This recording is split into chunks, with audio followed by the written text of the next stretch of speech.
Well, hello, hello. Happy Wednesday. We're gonna get into Of the Devil. Thank you for the lurk, by the way, Fireball. I'm a little late in starting, so I think we should probably just get right into it. Let me switch over to the game. You're gonna see a black screen momentarily, but the music is playing, the menu is up. I just have to switch to the right source. It should be. Yes.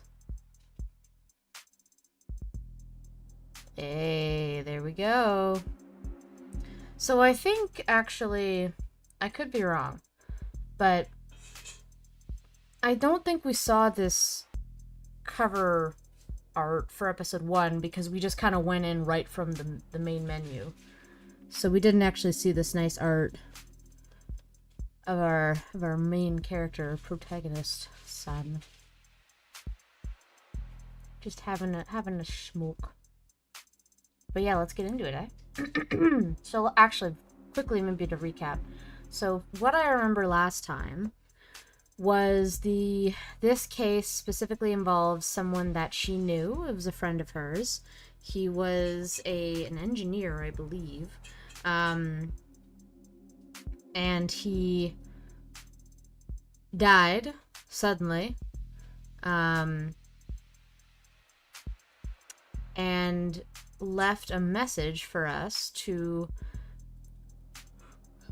go check out his lab, and he left something for us there. So we went there, went to his lab, found out he left a super advanced android, a warm body, so to speak. And I believe her name is Sarah. So we're working with her, and we've taken the case to, I think, find out more about what happened to him. Yay, lesbian! She is a little bit in lesbians with us. We like that.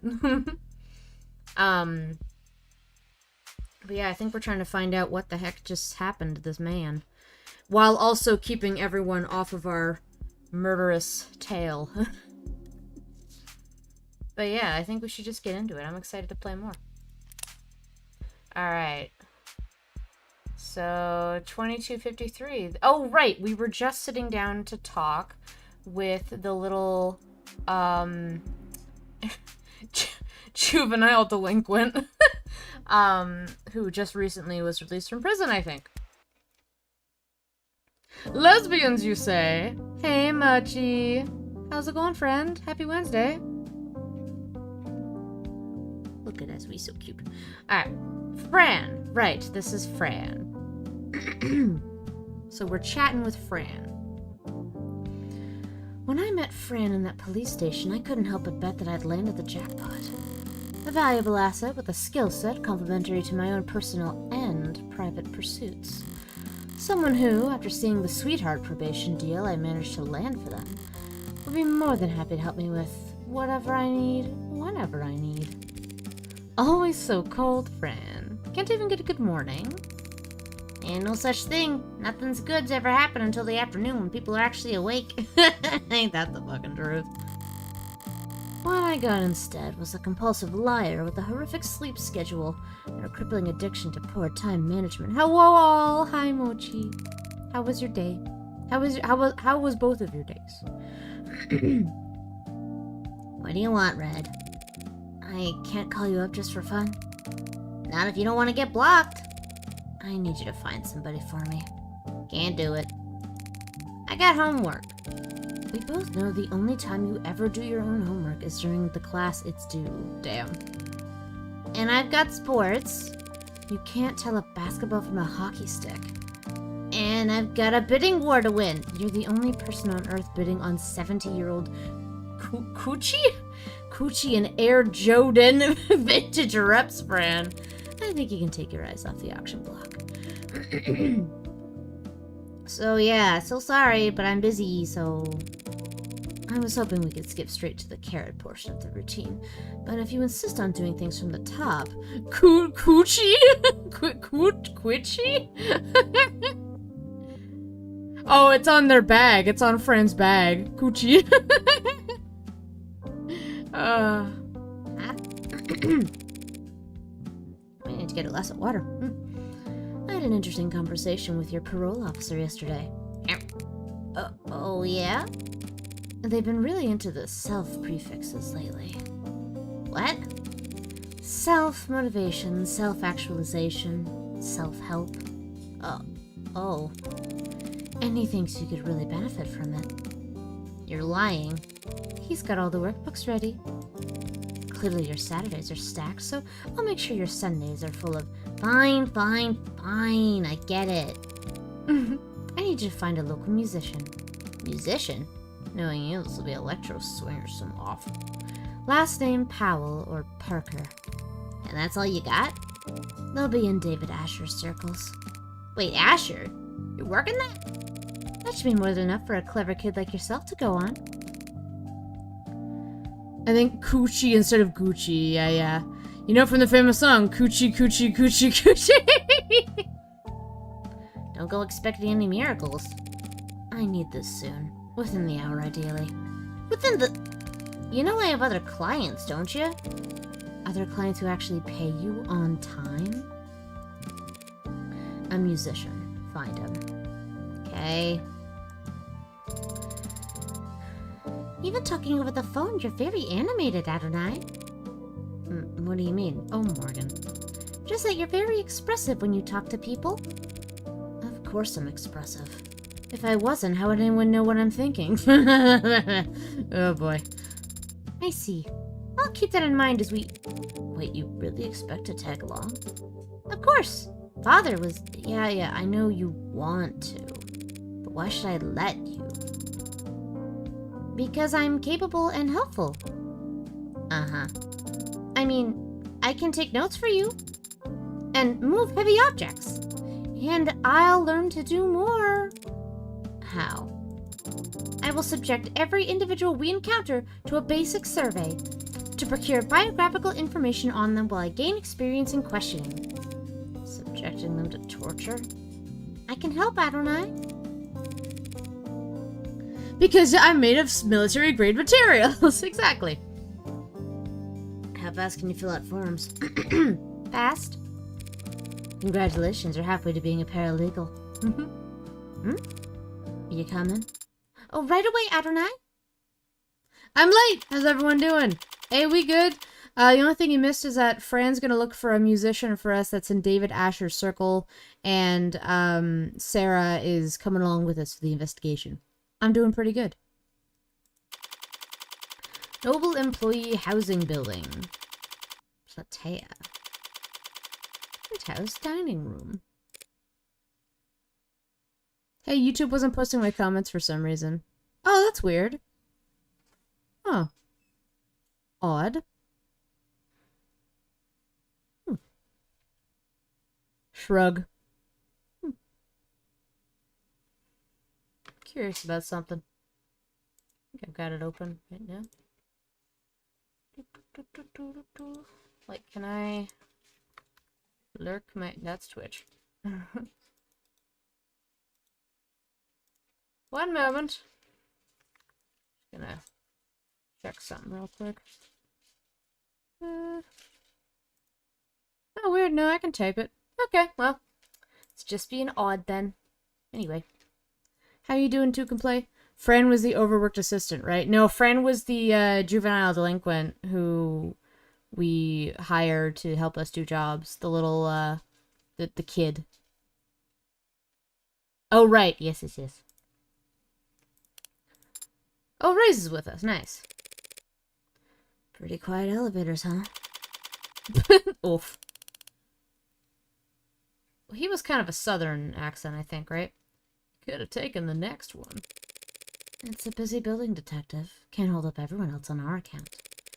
Anything you'd like to grumble at me before I start? Oh no, that's Ray's. I'm thinking of the other detective. Ray's was kind of high-pitched, I think. Don't touch any, but kind of like nasally. Don't touch anything. I don't care that you're wearing gloves.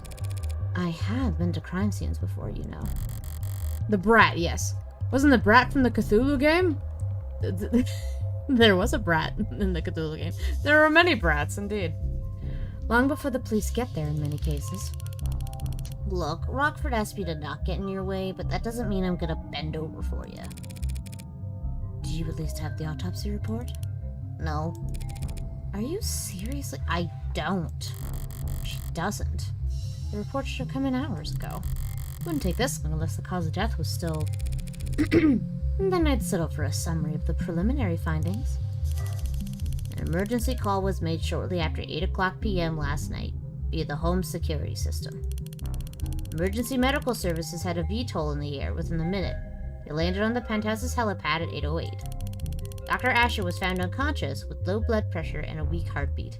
He wasn't breathing. In-flight auto triage administered artificial CPR while in transit to Gatesfield Memorial. Or a singular bat connecting many universes. He was declared dead a few minutes after being taken to the emergency wing. I see. And the cause of death is... being investigated. Make an educated guess. He stopped breathing, so they gave him oxygen.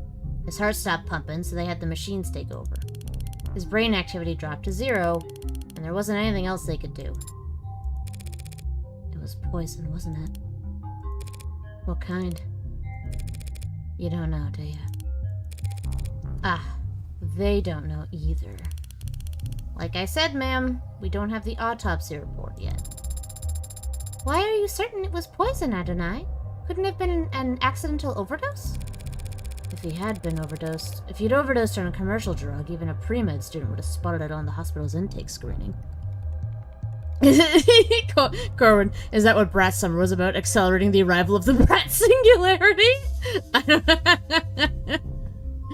Brat Summer was a phrase I kept hearing all the time.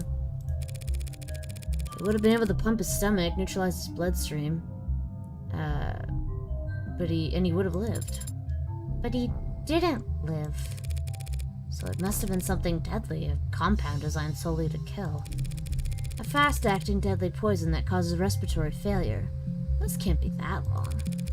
Even just through process of elimination, the medical examiner would have identified it by now. Unless... You suspect a designer drug, don't you, detective? Why is it you're only quick on the uptake when it suits you? Nothing else makes sense given what we know and what we don't. But the CDCA decriminalized and cataloged all recreational drugs. Guess you weren't entirely clueless about politics. We should be looking into this. I keep forgetting about it. Let's look at Fran. Francois Snow. Student, hacker, but don't put that down, obviously. Likes haptics, synth music, cinnamon toast. Nice. Dislikes teacher, politicians, adults, cops, alarm clocks. Values rarity, originality, history, and bots. Favorite subject? None. Worst subject? Literature, social studies, and athletics. What about Sarah? Oh, so cute. August 29th. Occupation, unemployed. Paralegal? That's good. That's very good. Likes martial arts, carbonation, collarbones. Okay. Dislikes static blackouts and elevators. Oh no. Okay. I'm good at lots of things. I'm not sure if skills differ from talents. I also like the 180-degree rule. It's all good. I also don't know what I'm referring to. Phew. I'm declaring it was a song about some hungry barbecuers who can't spell brout. Good brout sausage. CDCA. Contraband Decriminalization Acts. A series of laws passed in the 2060s that decriminalized all narcotics use and established the Bureau of Narcotics Oversight to administrate the production, licensing, distribution, and taxation of drugs across the country.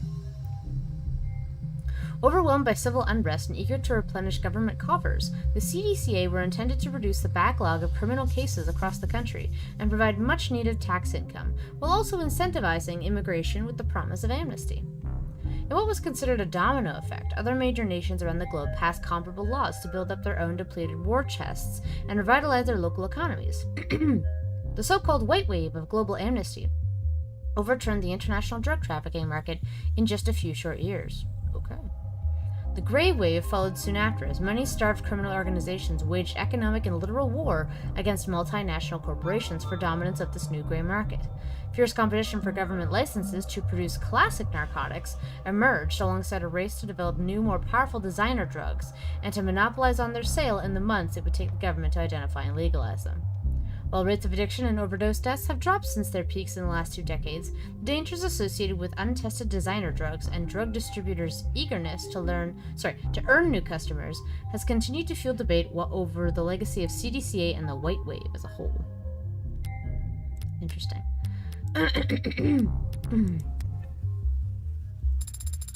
So whatever Father overdosed on should have been in the hospital's database. You need to update your definitions. You're confusing designer drugs with recreational drugs. Tell me more! Oh. In the literal sense, designer merely denotes any drug that is custom-made as opposed to mass-produced, typically outside of normal pharmaceutical industry standards. In common parlance, however, designer drugs, dead deeds, are illicit narcotics formulated to produce a recreational high. While the CDCA and the White Wave that followed it legalized and taxed virtually all known narcotics, it did so alongside extensive documentation and study, and those laws could only apply to drugs that already existed. Any drug patented after the White Wave must go through an approval process and registration with national and international authorities, a time-consuming process that can take anywhere from 6 months to several years. That sounds right. The time lag creates a window of opportunity where organized criminal groups can step in to meet the demand for a narcotic. What has become known as riding the wave is the new normal for the international drug trade, pitting mob chemists against corporate laboratories in a race to develop newer, more powerful, more easily habit-forming drugs, and cornering the market on them before legislation catches up to them. Users also frequently search for, "Is Nerve legal yet? Best new deeds 2086. Nirvana designed by who?" What is the difference? Recreational drugs are decriminalized and sold through pharmacies after years of testing and mountains of paperwork. While the average designer drug was invented last week in a 19-year-old line cook's bathroom on the other side of the globe. Hospitals can't know the proper countermeasures for an overdose of a drug that didn't exist 48 hours ago. I came across makeshift labs all the time when I was a uniform. The equipment's cheap and widely available. Black market cooks, gray market peddlers, and white-collar lobbyists all chasing each other's tails in a long line to find the next big hit. CDCA didn't change shit. More people die from ODs than ever before. Only difference is their families finding them in the living room and not beat cops finding them on street corners. Hey! Your message showed up now, Erasmo. To can play on YouTube. That's pretty funny. Hey, Erasmo, how's it going, friend? Real comforting, I'm sure. If it wasn't you talking, I'd say that was a criticism of law enforcement. Not law enforcement, just the law. Assuming it was a designer drug, that would certainly make things more complicated. For the insurance guys, maybe. For us, whatever he used to do it, he still killed himself. Or didn't kill himself, if you insist. I'm gonna take a look around now. Yeah, sure, make yourself at home. What's that face for? I thought that there would be an outline. An outline? Around where they found Father. Like in the movies? Like in film. Connect to the police's network and bring up their ARCS file. Augmented reality crime scene. I see. Let's check it out.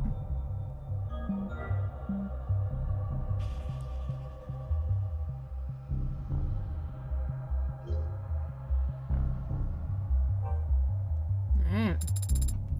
There is an outline! And so this is where he died at the hospital. This is just where the medics found him. And it's the sensors and cameras that were wearing that, And it's the sensors and cameras they were wearing that create the basis for the ARCs?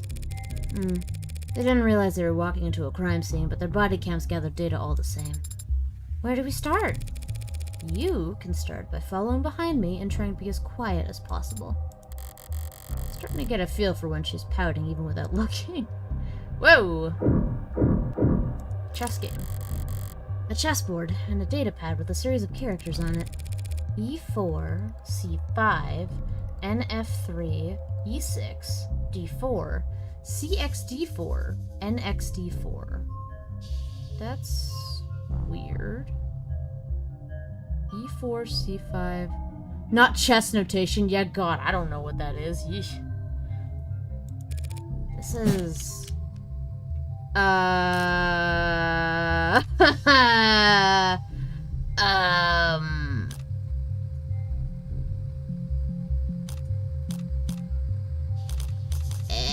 game, a cipher. Maybe a cipher? A message? Or, yeah, I have no idea.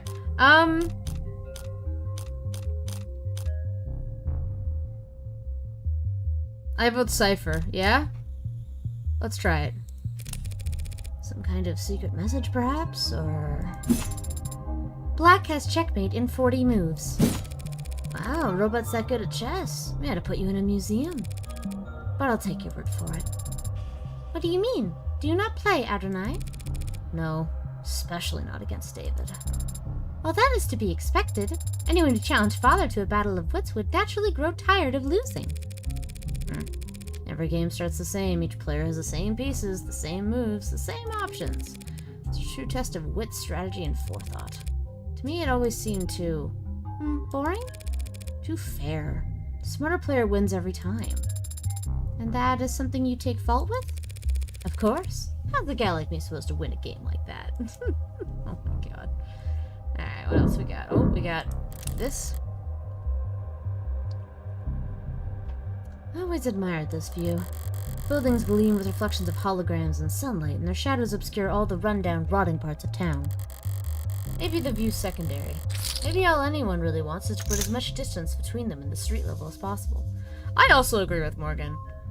Like, chess is really fascinating and truly, like, a really, thank you, Aries. It is a game of wit, and I can never, well, not ever, but I don't often, I can't often see too many moves ahead, and then if I try to do that, I get too lost in, like, deciding on something, so it stresses me out.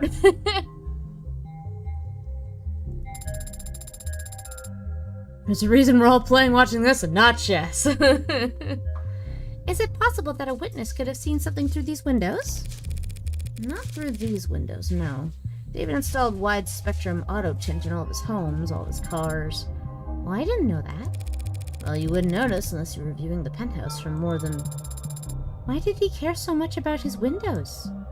Interesting. Table! Better take a close look. Spilled alcohol. The arcs show how it looked last night before it evaporated. No foreign substances in the puddle. It's clean. Does that mean that whatever the spill came from must be clean as well? Password locked. But already cracked by the police, it seems. All the docs are take-home safe, nothing spicy. When was it last used? 7:48 p.m. Oh, and didn't he... When did he call? Evidence. Oh.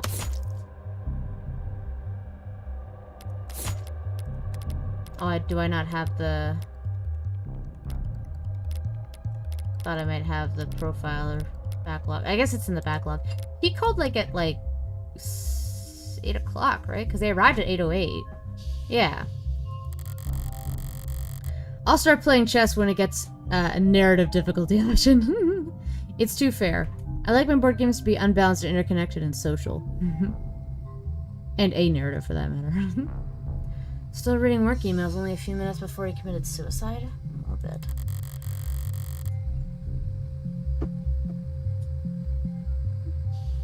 Sorry. There's a lot of messages marked priority that breadcrumb their way back to an article. Warm android blood saves soldier's life.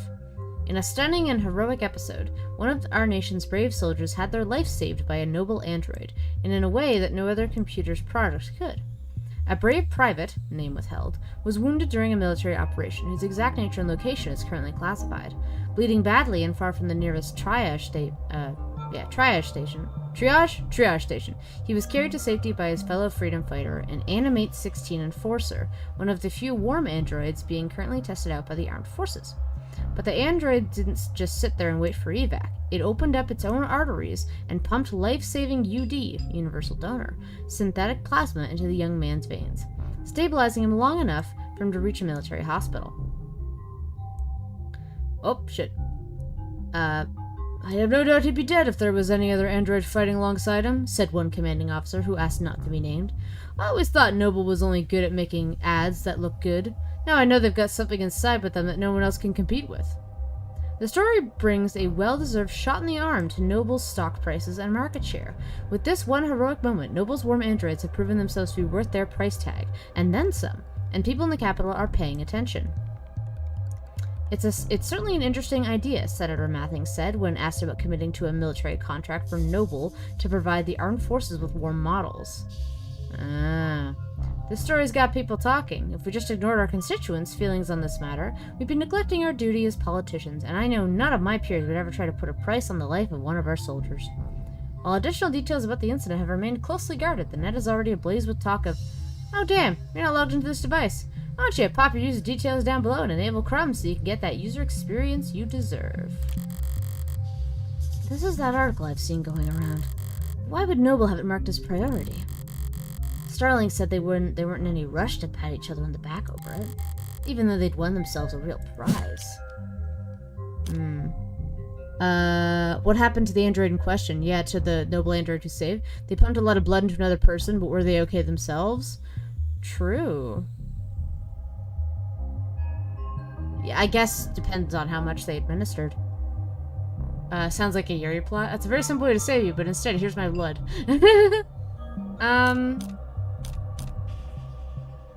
Maybe the military contract? That seems like... Yeah. They now have the excuse they need to pressure the military into a contract for warm androids. Yeah, because that's something they can fall back on. Can't dismiss the expensive upgrade as unnecessary now that it's saved a soldier's life. This time next year, there'll be pink oxidizing fluid being spilt all over the globe. Okay. 2 cups. One empty, knocked over, and one mostly empty. These look cheap. Did his guest bring them? I've seen them before in the basement liquor cabinet. He kept these lying around? I knew he regifted those crystal glasses I got him. Ark says there's nothing foreign in the upright one, so it can't have been poisoned. Results are inconclusive on the other cup, however. Looks bone dry. Must have been nothing but fumes left by the time this was considered a crime scene. Just not enough for them to test. Inconclusive could mean... Inconclusive means inconclusive, that's all. Cheer up and read me the results of the fingerprinting. Father's prints are on both cups, as expected. But there are someone else's on the upright cup, so someone else must have been with him last night. Slow down. All that proves that someone else touched the cup. Doesn't tell us when they did it. Since we don't know who the prints belong to. Adonai, why don't we know who the prints belong to? Are the prints flagged as unidentified, or... No, there's space for a name, but the field is black. Or blank. I might have just read that wrong. Shit. I'm already that late to the action. Detective Reyes. Yeah? There's a second set of prints on the cups. Is there a form you'd like me to sign? Doesn't matter how nicely you ask. Sometimes people just can't answer. You should know that damn well, Madam Counselor. Black as in blacked out. Yeah. I was afraid you'd say that. Censored. Gotcha. I don't understand, Adonai. What does this mean? Redacted, maybe? Yeah. It means that whomever these prints belong to has very proactive representation. Those prints belong to a witness, as you guessed. You're more than welcome to their testimony. But their identity is... The department is being very considerate of the witness's privacy out of respect for their time and appreciation for their cooperation. Fine, forget the name. That easily? Subpoenas are always subpoena, I think. Subpoenas are always an option, but I'm short on time. What did the witness have to say for themselves, Detective? To paraphrase, they came to see Dr. Asher last night. The two of them talked, and they had a drink together. And the doctor got sick, so they activated the emergency system from the panel in the kitchen. The EMTs came and took them both to the hospital. Asher's condition got worse. All the witness's vitals were normal. The witness had their vitals taken? That's weird. Then there should be a record of their admission at Gacefield. And that's it. I'm guessing you didn't just take all that on faith. Penumbra is set up in most of the rooms on this floor. Everything the witness told us was corroborated by the building's own surveillance system. So yes, we can guarantee that the witness never put anything into Asher's drink. I'm guessing that I can't have the keys to the Penumbra, can I? Not until the witness's lawyers are done reviewing it. Lawyers? Plural? I don't have time to trade jabs with the law offices of Johnson, Johnson, Johnson & Johnson. Say, how about I give you their business card? The law offices of Kochler, Gustav, Prince & Prince. I was close. No way I'll be getting any client information out of them directly. If all you bloodsuckers want to get together and tear each other apart, text me before you start. I'd like to watch. Yeah, I bet you like to watch. What does that even mean? I don't know. Needed a moment to think. So that was it? One chat, one peek at the cams, and you're already eliminating them as a suspect?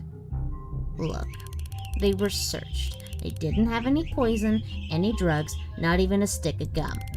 Even if they somehow did have poison on them, the camera footage confirms they had no opportunity to use it. They drank from the same bottle as a dead man. As far as the department's concerned, they were nearly the second victim. But they aren't dead, or even ill from the sound of things. So you think he poisoned his own cup beforehand, then poured for the both of them from a safe bottle? That's what the evidence is telling us. There's nothing in the bottle, or the witness's cup. Plastic cup with a small amount of whiskey left in it, found upright. Saliva and fingerprints match an unknown individual. Contains no trace of foreign elements.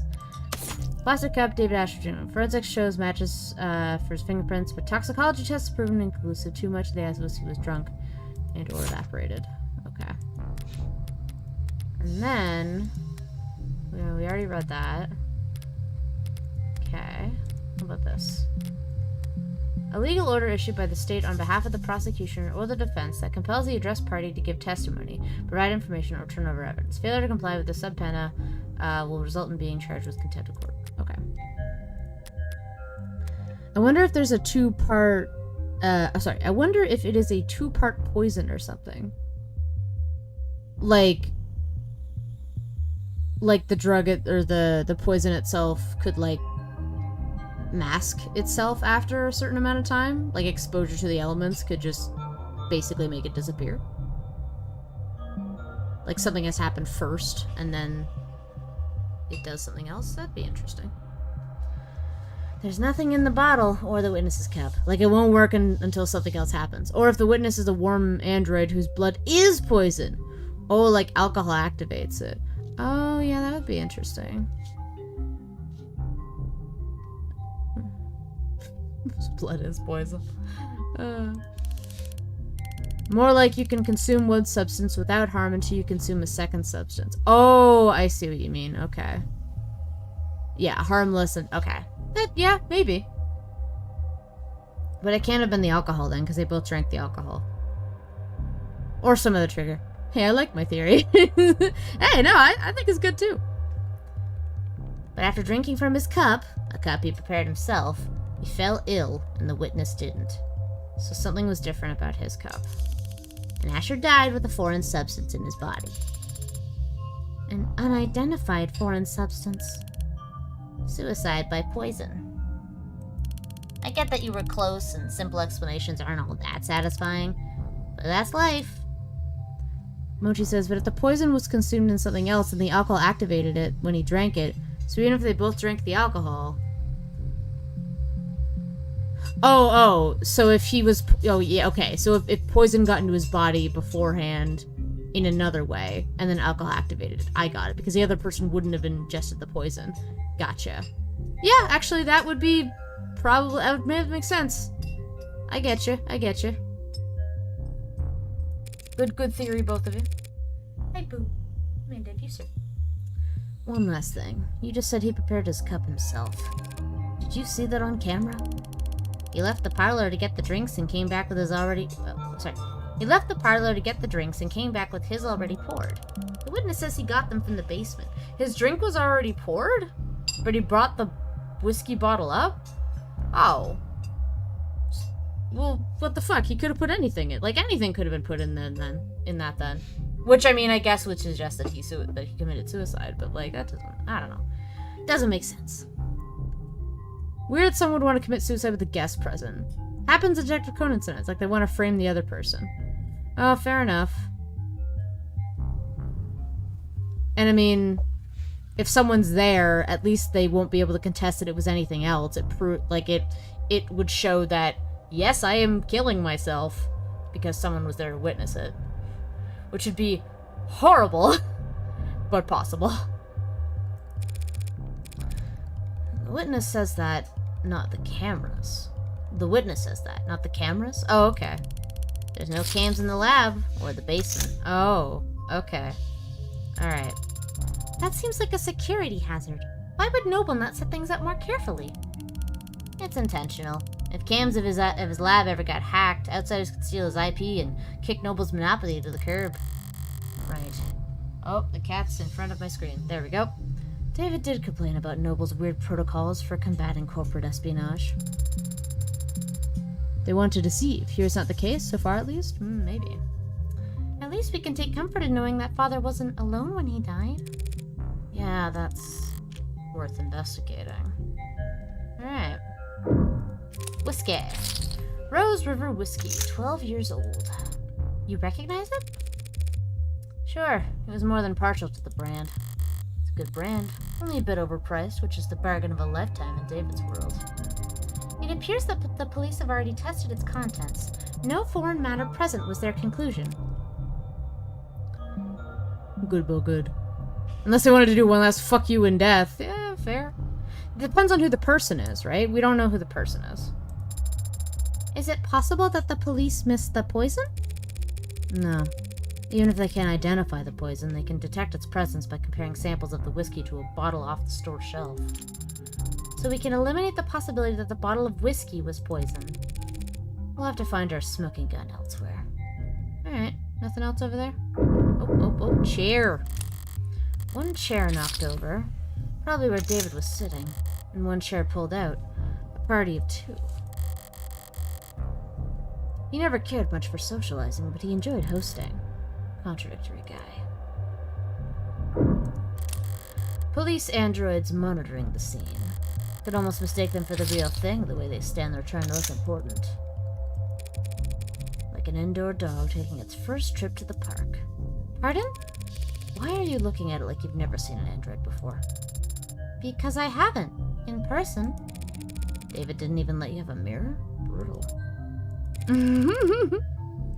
Just scan its GIN if you're that curious. Unless that's considered too forward or whatever. Alright. I don't know. I mean, there's the baddie. It says here that when the medics arrived, he was on the floor, face up. Does that tell you something? Hey, if you were gonna drink a glass of poison, would you be sitting or standing when you did it? Glass of poison? I mean...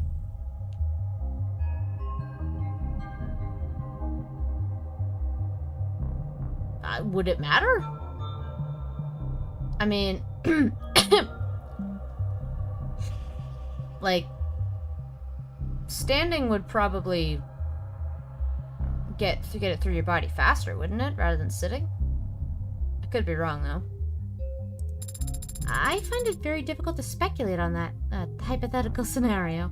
Because, like, it wouldn't matter if you fell down. If you're trying to kill yourself, like, it doesn't matter if you're sitting down or standing up. But maybe it's based on how fast it's administered. Like, how fast it goes through your body? Probably sitting so I don't fall over? Yeah, but at that point, if you're drinking poison, why would you care about falling? Don't want to bruise my dying body. Yeah, I guess so. The seat by his body is pulled out. If he was seated when he lost consciousness, I would expect to find him slumped over on the table. Yeah, if he was seated, him falling out of the chair doesn't really make a whole lot of sense unless he, like, stood up. Unless he, like, drank the poison, seated, stood up, then had, like, a dizzy spell and fell over backwards. But he wasn't, yeah, he was on his back. But he wasn't found slumped over. No, he wasn't. If he'd been standing when he lost consciousness, I would think he would have fallen forward, or at least collapsed less neatly. Yeah, maybe. So what can you conclude from that, Adonai? Only that I'm missing something. But I don't want to get hurt. I assume I chose a painless poison. I guess so, fair enough. Seems like that's everything critical on this side of the room. Which leaves the kitchen. You said there's camera footage of the dining room showing David and his guest. What about in here? The only camera in the kitchen is the one mounted on the call terminal. Okay. The console took a snap image when the witness ran in to contact emergency services. May I see it? Not unless you scrape the witness's face off the pic first. Don't tempt me. Damn it. 3 unwashed dishes and a single glass. Raise, these dishes haven't been scanned for prints yet. And I just assumed you might want to do your job. Oh, damn. Maybe this is too revealing, but I know a decent amount of suicide methods. Oh no. In the world of cyber noir detective stories, there usually is. Fair enough. Yeah, there are prints. Most match the victim. There's also... Huh. Oh, thank you. Hey! Don't sneak up on me like that. All I did was walk over to you. You knocked over the salt, Adonai. I was focused on the task at hand.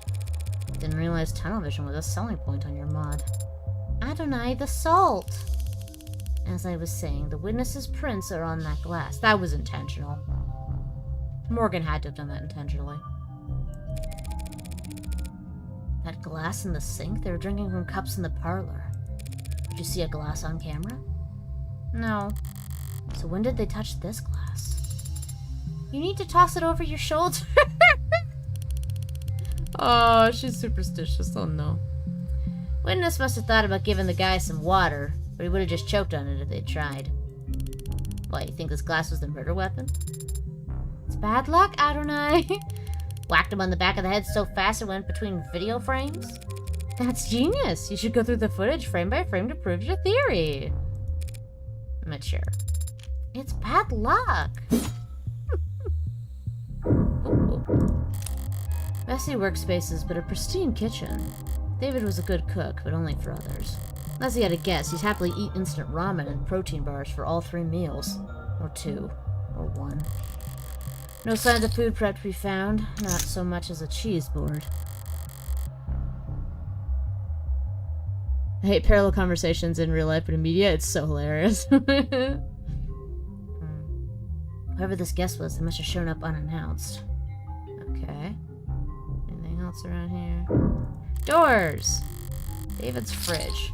Normally I would go poking in the pantry at a crime scene, but this was a poisoning. Some white wines chilling in the drawer, some real cheap liquor stuffed in the icebox. Old habits.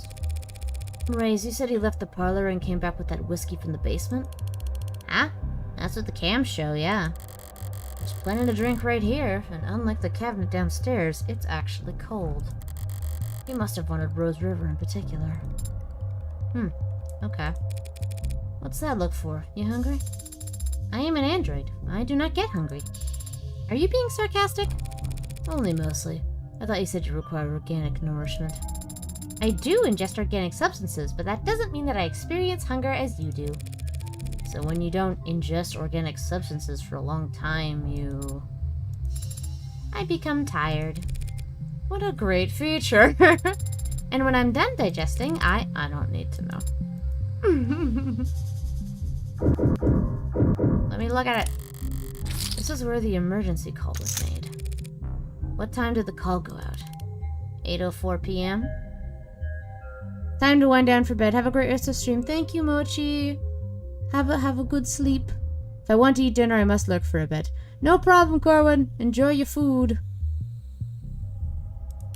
Before you ask, the witness left the parlor at 8:03 p.m. Not enough time for them to alter the scene. I wasn't going to ask that. When did the medics arrive? 8:08 p.m., remember? Hell of a response time for a penthouse. Private EMS came by air? Yeah, they landed on the VTOL pad you saw outside. Took them to Gatesfield. The very best if you can afford it. Looking around here. Ooh, excuse me. Seems like you could afford a lot. He got his insurance through his employer, just like most people. Caduceus's executive plan 4 isn't like most people, counselor. Oh, we got some stuff. My goodness. Okay. Statements made by the singular witness, David Asher, suspected poisoning, corroborated by video. The witness arrived at 7:30 p.m. The witness spoke with David in his parlor before he left to retrieve liquor from his basement at 7:36. Upon returning at 7:38, the two of them continued speaking while they both drank. David Asher felt lethargic and disoriented shortly after 8 o'clock p.m. David Asher lost consciousness at 8:03 p.m. EMS were called from the emergency console at 8:04, and they arrived at 8:08. Bottle of Rose River whiskey drank on the dining table. Forensic analysis shows no foreign elements or toxins, or to be a brand favored by the deceased. Glass of water found in the sink of David Asher's kitchen bears the DNA and fingerprints of the unknown witness. No trace of any poison. Salt shaker. A salt shaker that was accidentally knocked over during the investigation. The whole cap fell off and spilled salt across the kitchen counter. Omen of bad luck, according to some. David Asher's health insurance policy with Caduceus, paid for through Noble Electronics. Includes private EMS services on standby. Caduceus only offers 3 levels of employer-provided plans that outrank it. Interesting. He had executive level? Not like most people at all. You've now had the chance to survey the crime scene. Yeah. So do you think you know what happened? Detective, is his body still at the hospital morgue? Yeah, he's at Gatesfield, along with 100 noble Megs who've all called dibs. Then I'll just have to cut in line. Sarah, get me a ride to Gatesfield Memorial. What? You can do that, can't you? I can. But I need your payment information to get started. Mm-hmm. Yeah? Okay. Understood. On my way down. Got it. Sync complete. Set pickup for 10 minutes should be plenty. The crowd down there seems to have gotten quite large. 10 minutes to reach the pickup spot may be an ambitious target, Adonai. How bad can it be? Bad. As I approach the lobby's exit, the building's soundproofing begins to fail. The crowd has gotten bigger, but there's something else happening out there. The energy's not panicked yet, but it's creeping up on the tipping point. Are this many people pissed at Noble for selling androids? The hell's got them so excited? Adonai, what does that symbol mean? In this rabble, probably something vulgar. Which one? That heart with a bullet hole. Oh, the Heartbreak Killer. And that's the loading screen. Yeah. I don't know. It's probably nothing. Based on net associations, it appears to be a symbol of the Heartbreak Killer. Yeah. That doesn't make any goddamn sense. Why would that freak have a symbol or a following or these whatever these people are? And why the hell would they be outside David Asher's apartment? 'Cause Noble's trying to cover up the truth. They are? Those Megs in there are scrambling to shred every document they can. We need to stick together, form a perimeter, and try to catch them while they go to dump the scraps. Sarah, what are you hoping to find? Proof that Asher was killed for trying to blow the whistle. Blow the whistle on Heartbreak? Noble doesn't want the world to know that the A-16 is sentient and homicidal. You think that Heartbreak is an android? You think whoever did all that was human? Damn. Noble's advanced prototype went amok and started killing. Started killing random people? Don't be a lamb, it only looks random. There's a clear pattern as long as you're smart enough to see past the bullshit. Oh, okay. And how does one see past the bullshit? Stop engaging. Smart kid, she gets it, she's asking the right questions. What the hell are you talking about? No way those victims were related, it's gotta be deniable ops. They must have all been in DO together before getting their records breached. Then as soon as they've outlived their usefulness... What are you, nuts? Everyone knows the first 6 Heartbreak Killer got to were the 6 prototypes that came before him. Warm androids so perfect no one could tell the diff. A bullet to the heart's the only way you could kill those other over-engineered freaks.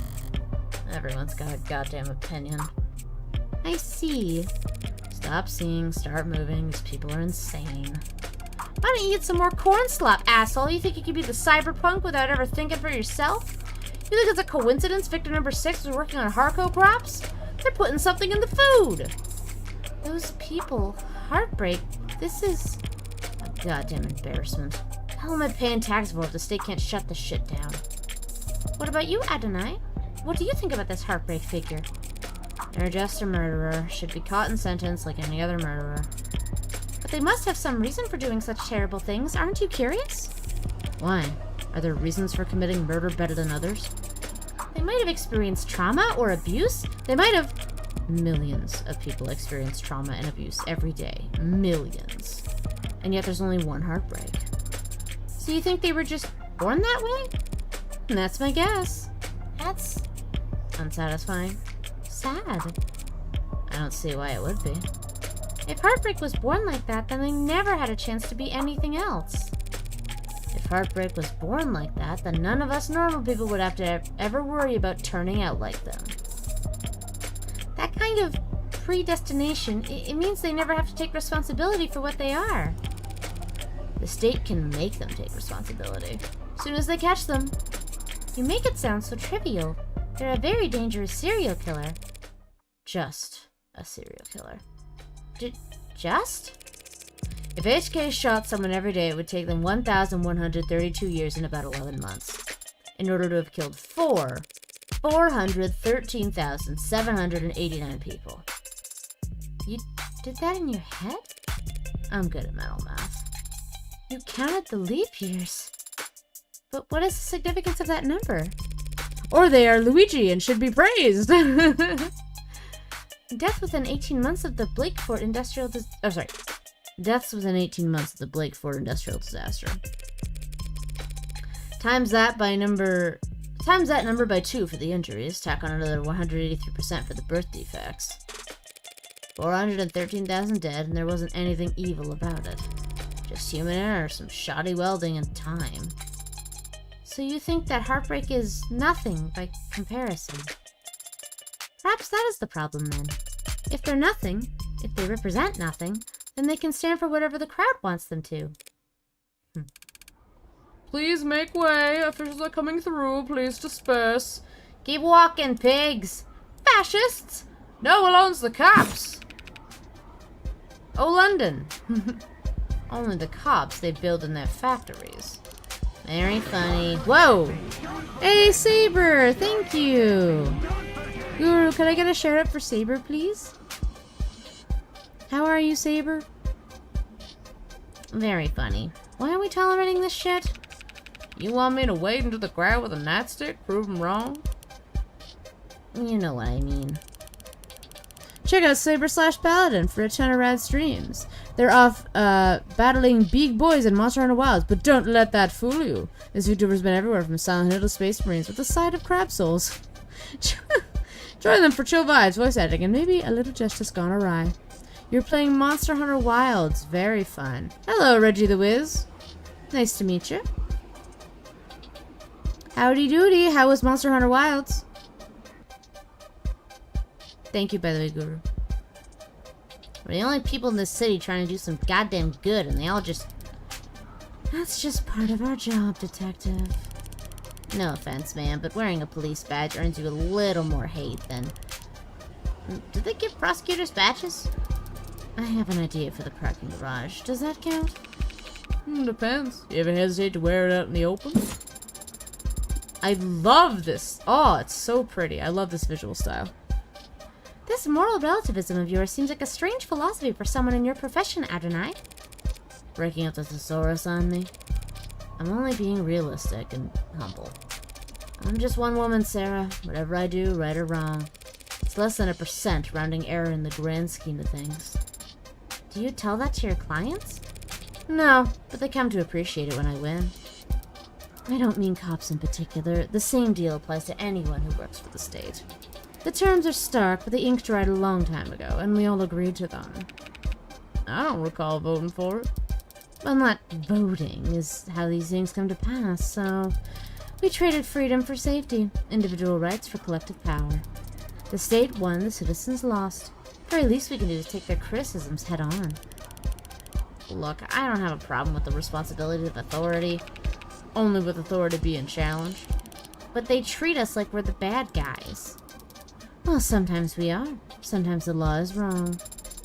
So if any given individual is too small to ever affect change, so if the public's gonna hate us no matter what we do, and if corporations and governments will trample over people the same regardless of their character, and if we can't even be sure we're doing the right thing, What do you do, Adonai?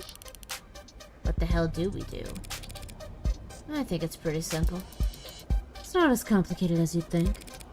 In times like these, in a world like this, the only logical way to live is, the only moral way to act is, do whatever it takes to win. Oh, that's so good.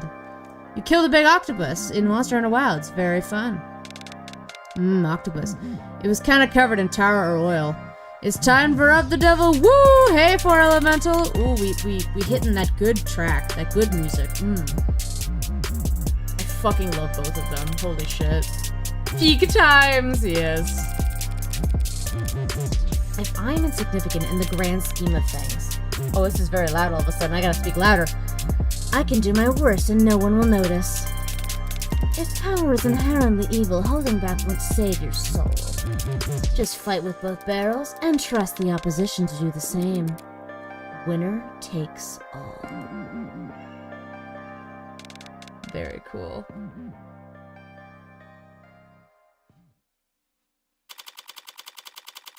How are you doing, 4 Elemental? Ah, we're going to Gatesfield. Nice. Ugh, thank you, you're a lifesaver. And the next time that bridezilla texts you, just turn your phone off. Chatty guy. Must have been due to go on break. And he tried and failed to find the witness's medical record whose data pad had the name blacked out. But I did see that they have Caduceus Executive 3. More expensive than David's, which means they most likely... How did you do that? You need to hold the button to get the doors to close faster. Mashing does nothing. That is not what I meant. There are many others who will right before us. How did you get us down here so quickly? True, Morgan is so true. Oh, I know, right? Well, I didn't do anything. It was that nurse who escorted us. Waiting for your gacha game to finish maintenance. Nice. Add time. Ba-dum-tsh. Yes, but you managed to get a stranger like him to help you with so few words. So little information. I don't think you even gave him your name. Haven't you heard of the golden rule? Of course I have. Treat others how you want to be treated. Wrong. Treat others how they would want to be treated. He wanted someone he could vent to. He wanted someone to pay attention to him, and he wanted to feel appreciated. Which means he'd be eager to help given the chance. Even just reading someone's mood is quite difficult. How can you know how another person wants to be treated? There are no mind readers. No one can ever know anything about what anyone's thinking. Maybe not even themselves. Doesn't matter if they're your parent, your twin, your lover. It'll always be a gamble. That is not a very comforting sentiment. Well, I think it's fun. Only because you're good at it. How did you get good at it? Same as anything. Observation and practice. You must have been observing and practicing for a very long time then. So we proceed down the hall, bear left, look for the 4th door. I'm gonna open the one that says Morg on it. Whoa! Okay, cool. Ooh, I like your design. Hello. Oh, hey! Come on in, don't stand out there in the... cold wouldn't be accurate. Sorry about the chill in here, but I run a little hot. And you can see my roommates never complain. Yumi Sato, medical examiner. Dr. Sato, that's just the lady I wanted to see. I didn't expect that I'd get to. The fact they've assigned a medical examiner is not some ad or junior means. Oh, you can just call me Yumi. And you're Morgan. I represent the deceased. The deceased? Oh, the deceased, Asher D. Wait, really? That's weird. I thought this time slot was scheduled for a group of noble PR people who... I know. Weird, right? Well, what the hell do I know? I was getting tired of hosting Megs anyway. I gotta finish typing up this report before we talk shop. But in the meantime, feel free to make yourself at home. More pretty lady, yes. There's a lot of screens. There's gotta be a diminishing returns on productivity.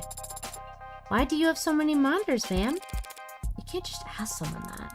Good question! Every quarter when they do inventory and budgeting, they ask me if I need anything, and I never do, so I submit a blank form. But I guess a while back there was a +1 in a spreadsheet somewhere and no one's ever corrected it, so... Boom! I got 4 new monitors. Every year. Jesus. Do you run out of things to use them for? Sometimes. This year I've started running 2 dramas at once when I'm doing rope work, which helps. Watching 2 television shows at the same time helps you do rope work? Helps me use up the screens. I see! Oh my god. Read! What's this? The hospital's getting renamed? No, I guess it's some other hospital that got snapped up. Yay, fun banter. Yes. Hospital renamed to thank Ikaria family. In a ribbon-cutting ceremony held uptown today, Plodder Memorial Hospital was formally renamed to the Northeastern Ikaria Medical Complex in recognition of the family's incredibly generous donations over the last several years. It's the latest in a string of philanthropic efforts by the family to result in a name change after they paid for the renovation. No yawning! No, I'm sorry, do play. After they paid for the renovations to the orchestra hall and the retrofitting of what used to be known as the Scat Arena. But it wasn't so long ago that the Ikaria were better known for drawing blood than donating it.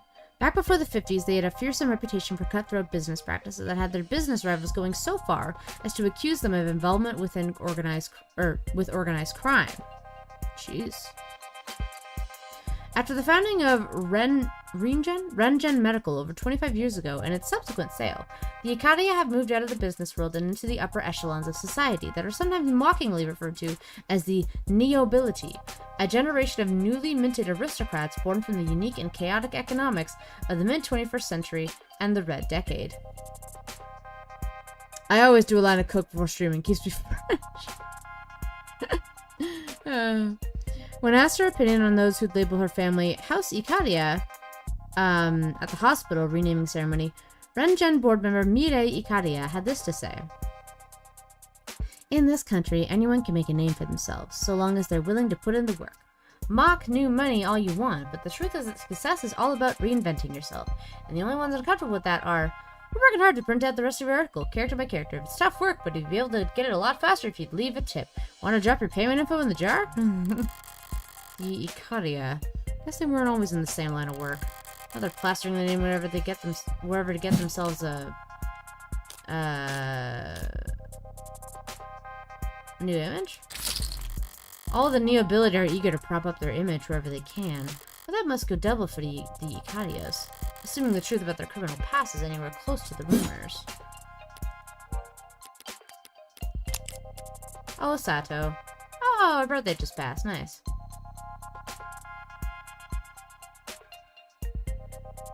Most proud of my weekly meal prep. Damn. You go, friend. My god. So I've already read this. Penumbra security console located inside David Ash's kitchen. Used to contact emergency services. Telephone conscious. 804. Yes. Okay. Alright. Deniable ops. They mentioned this up above. Deniable is a fictional classification for clandestine state actions that need not be taken responsibility for because plausible deniability and military disinformation efforts create enough confusion that every party involved, even the victims, can spin the outcome to suit their own needs. No such designation exists. Deniable ops are a common recurring concept in online conspiracy theories, often used to wave away questions about why supposedly explosive events are never reported on through the media or addressed by world governments. It is also commonly claimed that deniable ops make ample use of private military contractors in order to further distance governments from their political ramifications of their military actions. Conspiracy theories are no laughing matter. If you're worried that someone you know might be being indoctrinated or spreading misinformation about themselves, you can report them to the state of our non-confidential portal here. Originally a term coined in a short science fiction story, and later having grown into a genre all its own, cyberpunk, or cyberpunk, historically is referred to a counterculture centered around the themes of underdogs resisting powerful corporate or government forces through digital guerrilla warfare. While this genre has persisted in modern times and evolved in numerous ways over the last decades, it has taken on new meaning as a kind of mythologized way of being for the adolescent or disaffected to aspire to. A code of conduct that emphasizes anti-authoritarianism, community organizing, corporate disengagement, and socioeconomic consciousness. The so-called singular cyberpunk has become the 21st century man without a name, a wanderer with their own rule of law. Cultural critic Simon Essentia summarized the appeal as thus: "There's no such thing as a 21st century hero. Is it any wonder the most valuable among us turn to the past for guidance? Get ready with me, cyberpunk. The anime explained are co-obsolete."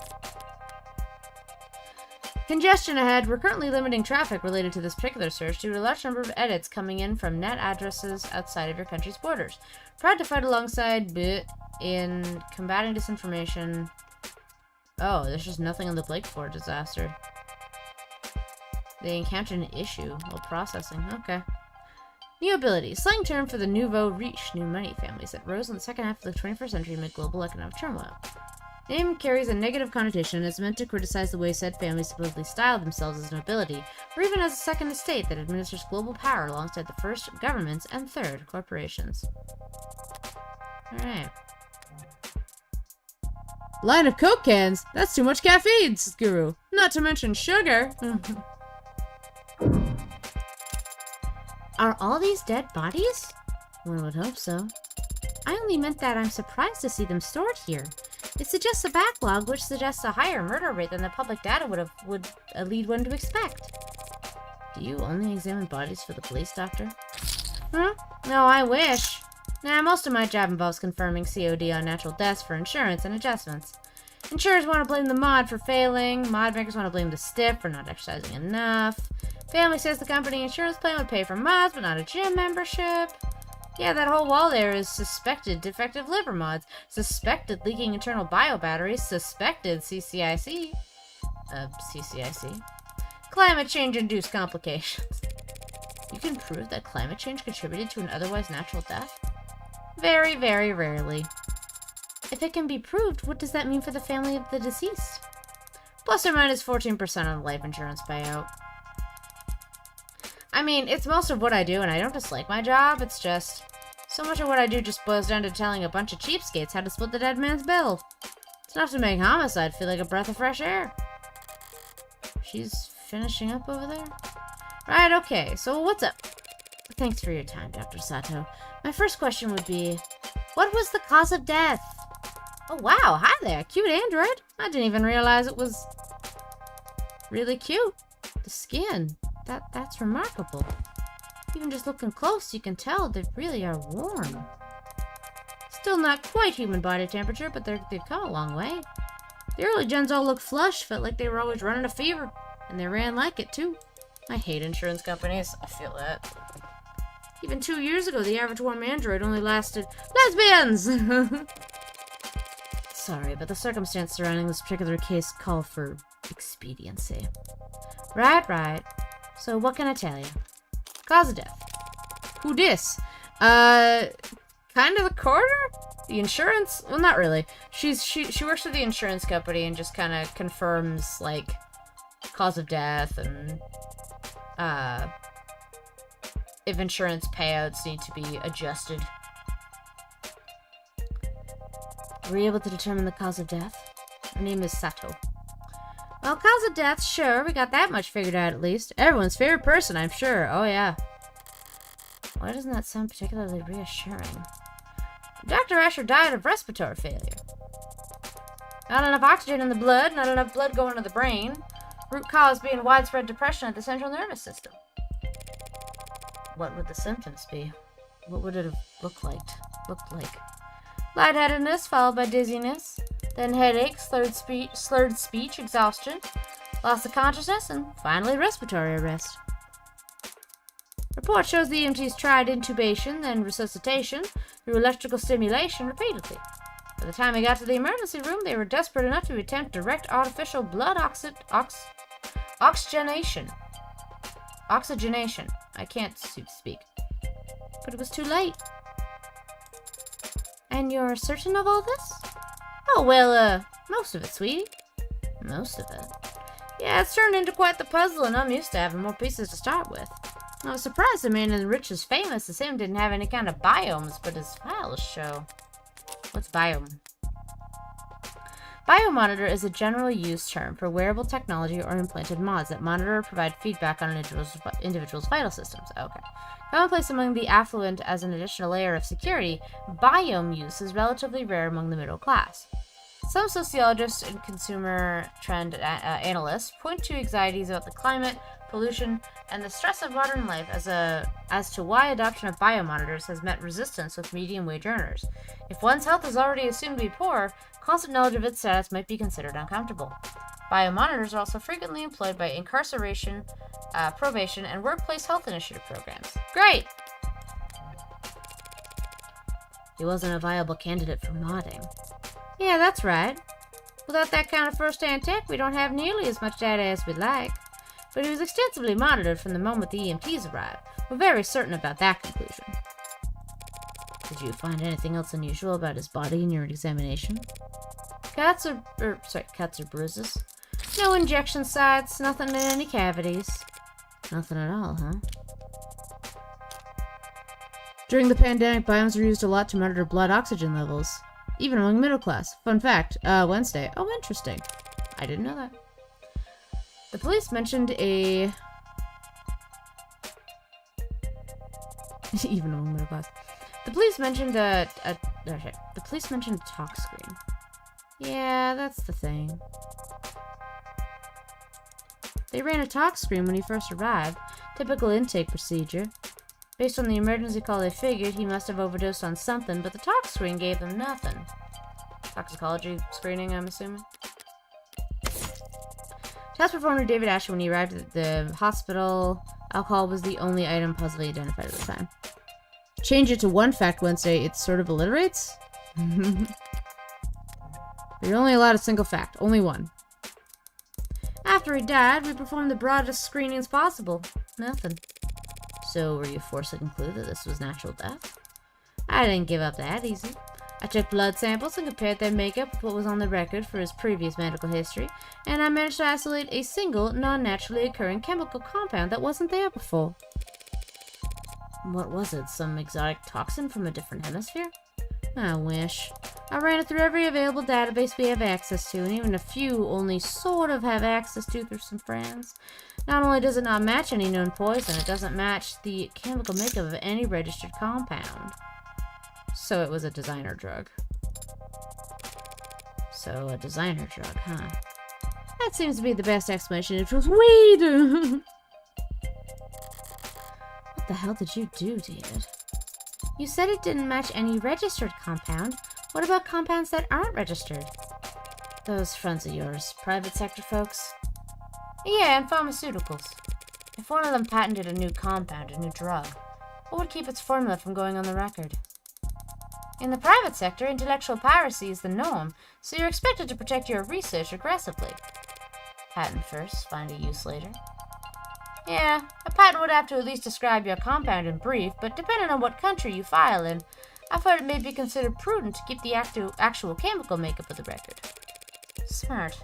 Using international IP law as your own personal minefield. How so?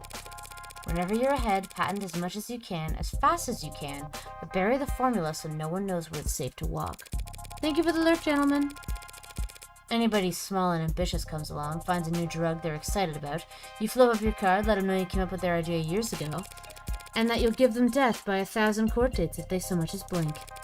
Wouldn't work on anyone your size or bigger, they could punch back, but for the rest of the field? Wow, you corporate lawyers are scary. I'm not a corporate lawyer. So you came up with that strategy just now. So it's possible that this poison is actually a known substance? Something that the hospital could have easily identified? But it wasn't, if it wasn't considered a trade secret. Yes, unfortunately that is a possibility. Still, just because the drug is new doesn't mean it's original. Does the effect that this compound had remind you of any other drug? Maybe one that's a prescription only or a controlled substance? One you might know by another name but with a patented structure? Sorry, sweetheart, it's a general depressant. There are a lot of drugs that have that effect on the body, and they come in all shapes and sizes from all kinds of places. If the effect was unremarkable, what about its strength? Could you estimate how much of this stuff he had in his body, all told? Not precisely, no, not without detailed knowledge on its half-life. But I guess that it must have been about 20 milligrams? Is 20 milligrams a lot? Not for a medicine. This wasn't just an overdose of something relatively harmless, then. No, not if 20 mil was enough to crash his entire nervous system. Thank you, Yumi. Of course. So, take a look at this. Lost consciousness 803, declared dead at 825. Unknown substance detected in bloodstream.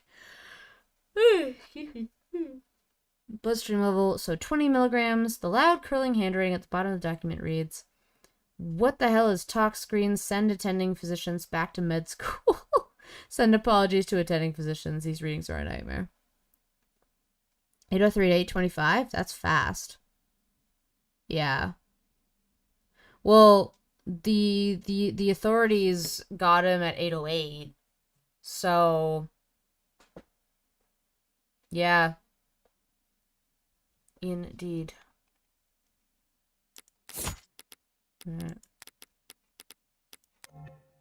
So, you ready to view the body?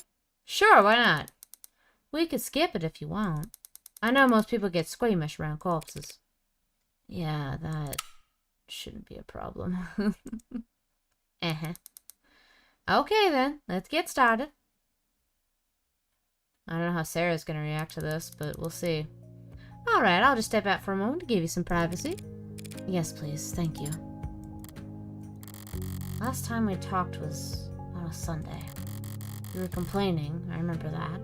It's the principle of the matter. Right, you'd ordered this cheap piece of shit sculpture or something by mistake. And yeah, actually Morgan might be a little bit emotionally... this might be an emotionally charging thing for both of them. And it came damaged and you wanted to send it back for a refund. I gently reminded you how with your salary it was literally not worth your time. I kindly offered to throw it out for you since you're having so much trouble letting go. You're only offering because you want to see how loud it sounds shattering at the bottom of my trash can. I denied it, even though you were right and it was obvious. I should have let you have that one. I thought that he would look different. My girlfriend... So, Guru says, my girlfriend just told me something insane. P. Diddy's lawyer just left him, which is insane because this lawyer also represented Osama bin Laden. That's your second Juan Wednesday fact. My name could be Juan. Oh my god. But he looks exactly the same as I remember. His skin is pale and he's very still. But his face is the same. His hair, his hands. You were expecting something more drastic? The last time I saw him, he was alive. He smiled and he told me he would see me soon. Now he is dead. Something is gone. And I can't find the difference. I'm trying to look harder, but I think I might just not be capable of it. And I wonder why. Why I was created to not be capable. Could be an issue of skill. Or maybe it's not something that can be seen no matter how hard you look. But it's there. I guarantee it. How quickly can you change your Twitch display name? Oh no. I've seen the transition enough times to be sure that between life and death, the distinction has significance. To the dead, at the very least. You're going to smoke? Here? Now? I'll pay the fine. That's not the issue. Were you expecting me to fall to pieces? Real boys grieve in all kinds of ways, Pinocchio. And some don't grieve at all, it seems. I'm a cold woman. Sorry to disappoint. How the hell will this thing light? Adonai? You have your cigarette backwards. Ah, okay. She's a little bit... Morgan's a little bit, little bit, affected by this. Alright, that's back in the cold storage for him, so... Need anything else? Can you send me the chemical makeup of that compound you isolated? Sure, for what it's worth. Let me just... It's got carbon, nitrogen, oxygen, hydrogen, with hexagonal structures. So it's organic. There's a number of metallic elements, too. If you had to speculate on its intended use, based on what we know of its structure, well, it certainly acted like a depressant, binding to receptor pathways and affecting the balance of neurotransmitter reuptake.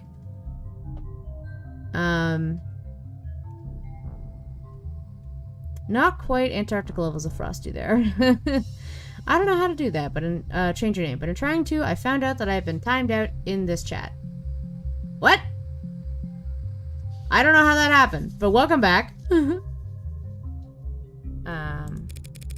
Depressants are pretty rare in the designer drug scene. True. People are always looking for a higher high or a crazier trip, but a more powerful depressant will just make you fall asleep.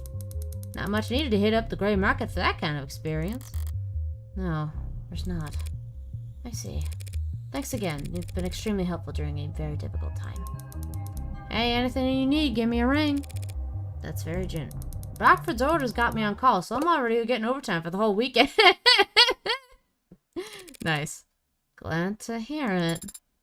Goodbye, Yumi. And goodbye to you, Greenie. My name is Sarah. Nice to meet you, Sarah. BG Loves did it for 5 seconds years ago. Up on ramps and down off ramps, above skywalks and under tram lines. The buildings get progressively more polished as we head into the most economically developed part of the city. Corporate territory, national headquarters for the likes of Howe Industries, Lockcoon, Tethys, Neath. Each of them sheltering their own micro-city of employee accommodations beneath their skyscrapers' shadows. Whale Fall. The entirety of the ocean floor coming here to feast and grow and live off of the fetid, rotting fat of the leviathans that'll swallow generations of people by the mouthful. Weight is commonly listed, and my weight is... Do I really have to disclose that? Noble lays claim to one of the largest shadows in the city, a towering nerve center for the whole nation's android industry. It's meant to be intimidating, I'm sure, but today I'm glad that Noble keeps such a sizable physical presence here. I need answers about David and his work on Sarah. Netkiss. Answers that never get browsing the company website or speaking to a representative. Synopsis. Relationships. There are typically trivia sections as well. Should I start there? Oh my god. Noble will have their guard up, of course, but even that will tell me something. Will they let me walk? Will they let me talk to? History. Their efforts at performative transparency and clumsy obfuscation. Well, how did you know my father? What? I'm sorry, did I interrupt your brooding? Damn. No. No.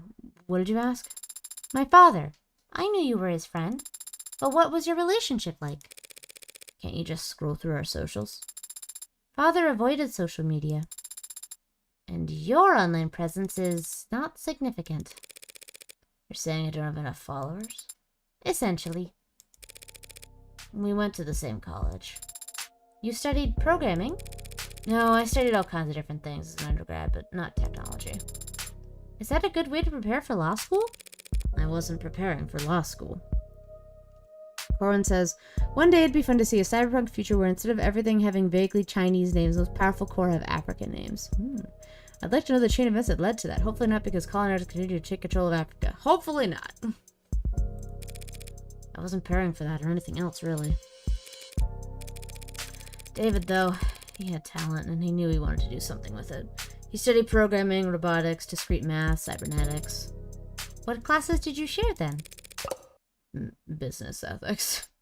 Oh. I was the second best student in the class, and he was the first?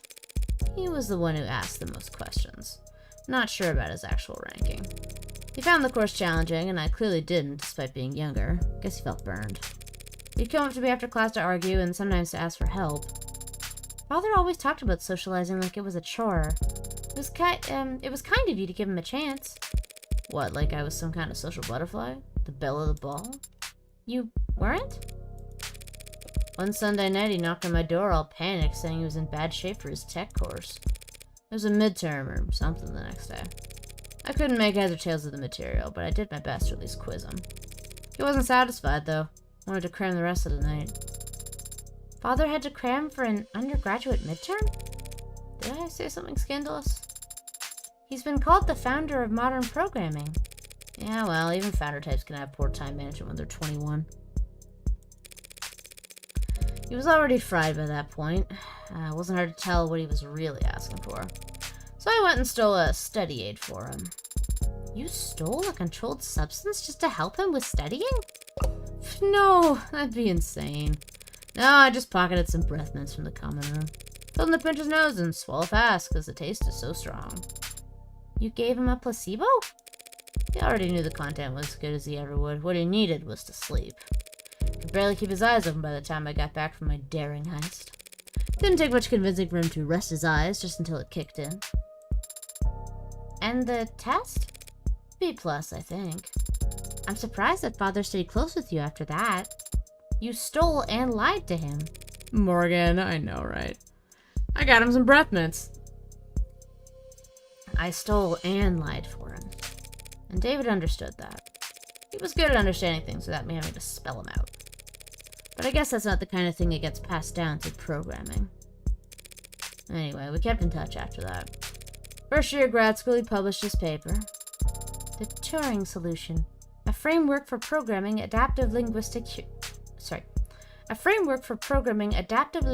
heuristics. One of his advisors came up with that title. David thought it was way too cocky, but it still hasn't failed any no Turing test in the years since. Don't act like you're the only one who deserves credit for it. He called me one weekend asking for advice on how to handle all the attention.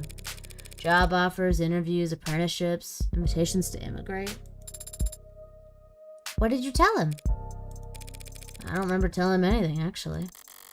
A lot of our conversations went like that. He would talk to me about whatever personal or professional problem was stuck in his head that day, and I would nod till he wore himself out. And at the end of the conversation, he thanked me, even though I hadn't offered a single word of advice. He took Noble's offer, and they took over his education, paid him to work on his master's during the day and attend corporate training at night. Whatever else Noble may be, they were smart enough to start listening to him early. You're referring to his one-point doctrine. Quality over quantity. Simple and elegant, just like his code. Simple and elegant, but anathema to a global corporation with supply chains designed for maximum capacity and just-in-time manufacturing. But obviously they got over their distaste fast enough. In the span of a few years, Noble's gone from making manual labor ads for meager profit to being the world leader in intelligence as a service.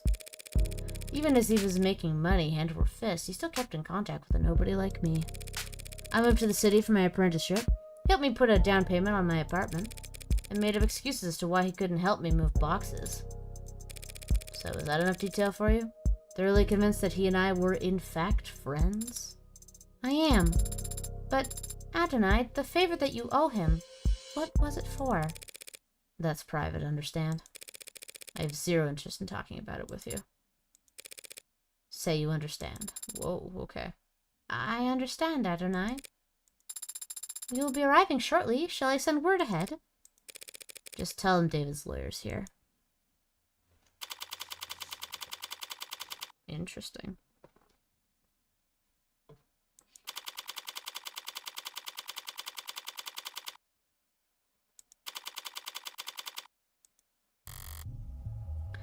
Ooh, pretty. I've been here before. Sat right here in this lobby waiting for David to come and treat me to lunch. At least I think it was this lobby. Could have been some other floor. Could have been an entirely different building. All these corporate towers of Babel feel like interchangeable fractals to me, folding in on themselves in patterns of narcissistic paranoia. So monumental in the scale of their hubris, they needed to use non-Euclidean geometry when drawing up the blueprints. The greatest minds of each generation coming together, just to find the most expensive way to shove their heads up their asses. Adonai, is something bothering you? Just doing the math on how long we'll be kept waiting here. Guru says he made her a furry suit and she's too ashamed to admit it. Oh no. Apparently, someone will be here shortly. Maybe if I pass the time by glaring around the place, it'll improve my mood. To think this is only one room. This complex is so massive that it doesn't even feel man-made. Like it was carved out of the rock by waves. Like it's always been here. That's the con. If this place was actually natural, there'd be birds everywhere. I hadn't considered that. Why aren't there birds in here? Probably because of what they do to the ones that get in. I'm kidding. Though I don't have a better explanation. They changed the logo again. Noble Electronics. How's it feel stepping in here? Is this some kind of religious experience for you? It's just the corporation where my father worked. Careful now, or they'll burn you for heresy against the company. You said it again. The company. As if it's a proper noun. You're mimicking the employees, aren't you? So it can't obey simple orders, but it can pick up on that? Is it just a part of the corporate culture? Noble's one of the biggest corporations there is. One of the biggest there's ever been. We mere humans can't hope to escape the gravity of anything that size, no matter where you live or how far off the grid you think you are. So imagine what it's like working for them. You live in company dorms, work in company quarters. Wherever you go, that logo's above your head. You eat, sleep, and breathe on Noble's timetable at its discretion. You spend your whole life inside of it, Noble must feel big enough to be the only company there is. Fair enough. Ooh. So much energy. So many people are all so intent. You kidding? It's Saturday, the place is half empty. But doesn't everyone work on Saturdays? All the parents do, so they don't need to find childcare on Sunday. Everyone else flips a coin, I guess. All these people for 12 hours a day, 6 days a week. What could they all possibly be doing? Making work for themselves. You can be very cynical, can't you? Yeah, I'm terrible. That guy over there's just been jiggling at his cursor for the last 20 seconds. Whoever comes to greet us better have a pulse and some goddamn authority. My mood's starting to sour, and if they just send me the first link in their infinite chain of corporate bureaucracy, I'll make them wish... Morgan? Oh, hello. Wow. You're cool looking. 20 seconds, that's nothing. Question of the day for chat, Guru. What fursuit would Morgan have? Or Ekami? Or Ares? Oh no.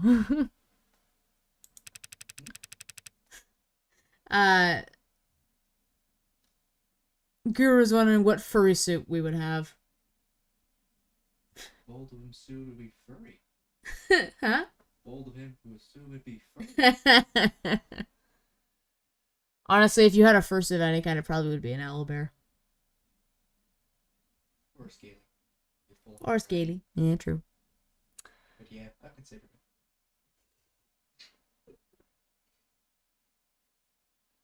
I don't want to... What voice do I want to give them?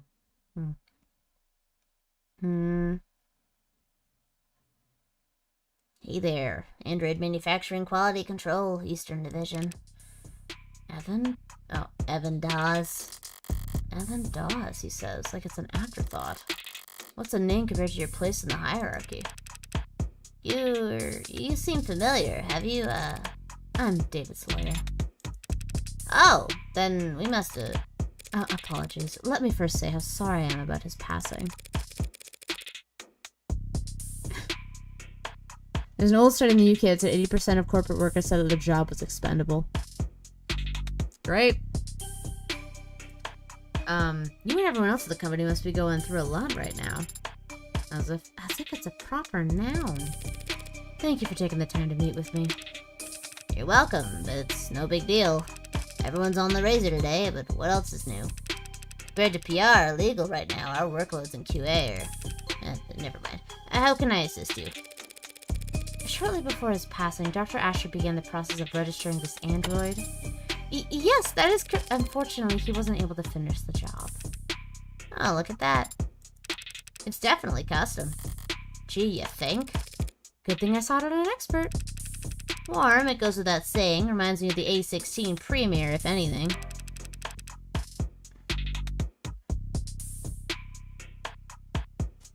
The barcode is clearly printed, no visible defects. But you're right, doesn't correspond to anything we got on file. Well, they sent you the right man for the job. Now we just need to go to the right place. Not far, I hope. It's in the building.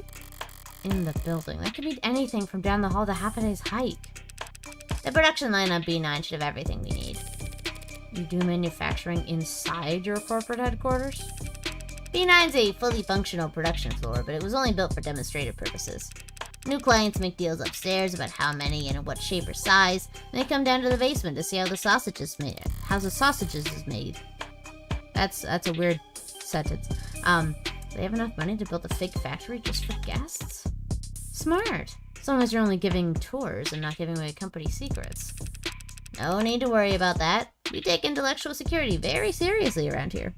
It'd be fun to show up at a furry convention dressed as a bacteria and see how people would react. It's like those plushies that are like bacteria, microbes or whatever. No kidding. There are 11 cameras on us at the moment that I can see. Who knows how many pairs of modded eyes are aimed our way. Clearly nothing happens here without the almighty company knowing about it. So if they try to claim ignorance about anything, it's gonna piss me off. Lead the way.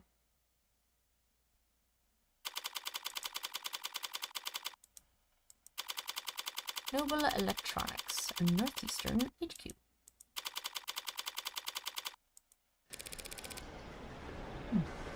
It really is fully furnished down here. I don't want to take up too much of your time, but it's pretty rare to get to see all this in person, you know? Would you mind, Cherdley, if I looked around for a moment? Nah, no problem. I got some prelim paperwork I need to handle anyway, so have at it. I better take full advantage. I need more than a cursory knowledge if I want to figure out where Sarah came from and why David wanted me to take custody. I'm gonna look around. You stay put in the meantime. Adonai? Wouldn't want you to lose you among the rest of the merchandise. What's being built out there? Our top-of-the-line, brand new bestseller is the Animate 16, Warm. It looks kinda cold out there. We keep the factory floor refrigerated. Slows the organics already tuned metabolic activity to a minimum. That explains why the room doesn't smell like rotting flesh. The flesh out there is only somewhat rotting. Slowly. I just meant I'm surprised to see metal. Oh, well, all the A16s have alloy endoskeletons. I've been playing too much Horizon. The organics are layered on later in the process. Sounds like what Sarah told me about herself. Maybe she really was the A16's prototype. It's hard to imagine bridging the gap between her and these scattered doll parts. I get that you can grow just about anything from Lax Gemini, but how do you get the synthetic and the organic to work together? Yeah, that was our first concern when R&D began to work on the worm concept. The 1.0s were real skin with synthetic muscle, and it was a horror show. Metal pulling on skin was just... right. For 2.0, they worked backwards. Organic muscles, organic skin. But digital signals on organic hardware was a dead end. Didn't the muscles flex when you passed an electric current through them? They'd flex and unflex, sure, but that's not nearly precise enough for facial expressions. Looked like puppets strung up on live wires. We used the test footage to haze interns, actually. Oh god, what? I must have figured out something. The A16 wouldn't look out of place on the runway. Ah, thank you, we try. We ended up reaching out to mod companies. Well, we actually just bought out a half dozen of them, but... right. They figured out how to get human nervous systems moving mechanical limbs decades ago. So we just needed to get a mechanical nervous system to move. Living limbs. Very clumsy attempt to avoid using the word human. High-precision mods are slotted straight into the nervous system. They receive their input from neurotransmitters, not bioelectricity. So you had to do the opposite? Exactly. We created a synthetic neurotransmitter that our androids could use to communicate with organic flesh. Where did that breakthrough come from, Dr. Asher? Not partly. He led the team that built the motor neurons in this analogy. They carry commands from the central nervous OS to individual muscles across the chassis. But the the synthetic analog serotonin, that was actually an old brainchild from the VP of Android Features, Helen Jung. Jung. Hasn't even mentioned a Dr. Jung before. Sounds impressive. She's one hell of a biochemist. Or she was, I guess. Not much time for individual lab work when you get to that kind of pay grade. So Jung collaborated with David on the technology that enabled worm androids. As I thought, whatever went into Sarah that makes the android so distinct, he couldn't have taken sole credit for it. Jung, will you partner with her on this? This seems to share some components with that coffin Sarah was napping in. If Dawes does quality assurance, is it some kind of Android calibration device? Probably what he'll use to register Sarah. Looks a little... Is Sarah tall enough for it to recognize her? Feels like I've seen this before. That's right, there was one in David's lab. That's a nanograde elementary manufacturer. Nanofacturer, for short. Real high-quality piece of machinery. Each of them built in-house by Randock Mechanics. Oh, I missed this. I think it'd be fun to show up in a freight convention just as bacteria seal pipe react. The only fun microscopic first it would be mitochondria. It's the powerhouse of the cell! What does it do? Nano-level flesh fab. What's a flesh fab? Ah! Oh. A method of manufacturing artificial microscopic compounds that utilizes parallel nesting to assemble billions of simple structures in minutes or even seconds. Nanomachines have been around for the better part of the century. But the time and resources required for their construction through traditional means was historically prohibitively expensive, limiting exploration of and investment in nanotech. In the years since flash fabrication's introduction, use and demand for nanomachines has exploded, and scientists, doctors, and product designers have found brand new niches for them across every industry. Flesh fab and flash fab are not the same. Oh, did I say flesh? God damn it, I meant flash. Oh my god. Can't. It's probably because I'm tired. Oh my god. Flash fab. Okay. And scientists, doctors, and product designers have found brand new niches for them across every industry. Concerns about the ecological impact of this surge in nanomachine construction has been raised to the official stance of the Nanolife Industrial Lobbying Group. Has remained unwavering.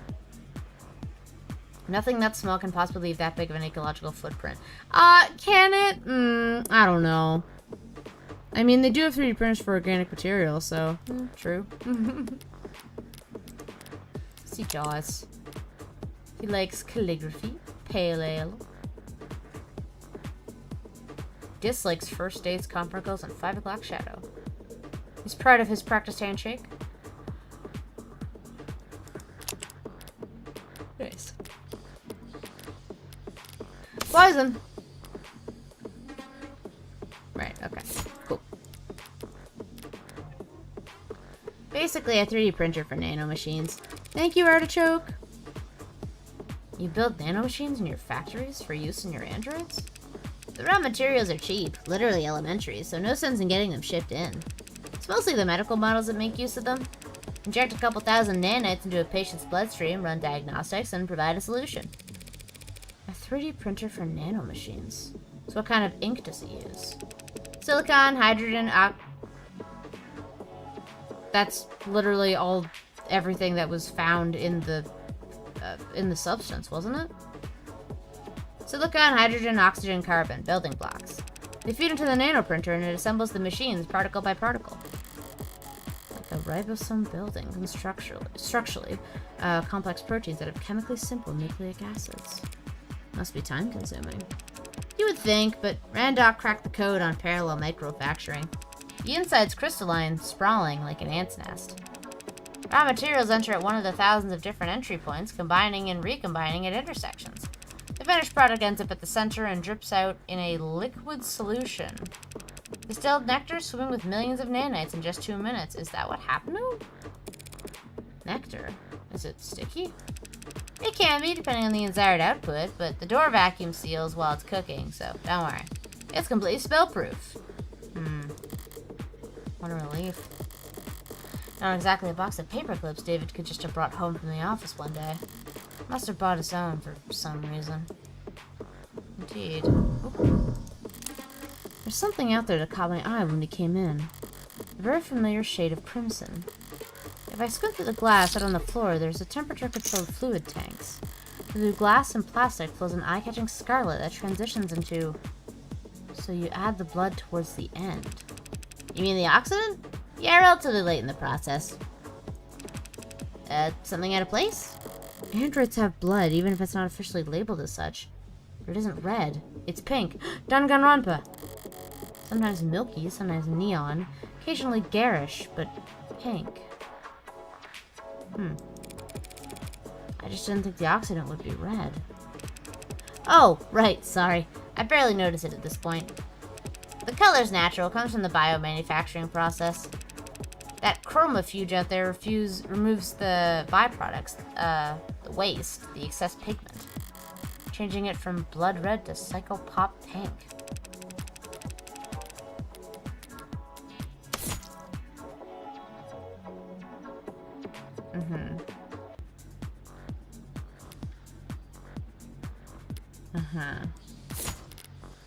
And this turns it from red to pink. Yeah. Interesting. Okay. Without that chromofuge, your android's flesh would come out looking like all the wrong colors. That may be true. It probably isn't, but it may be. But I have a simpler explanation. Blood is primal. The sight of it carries weight. They change the color of their product's blood so that when an android gets a bottle broken against its face, no one bats an eye. True.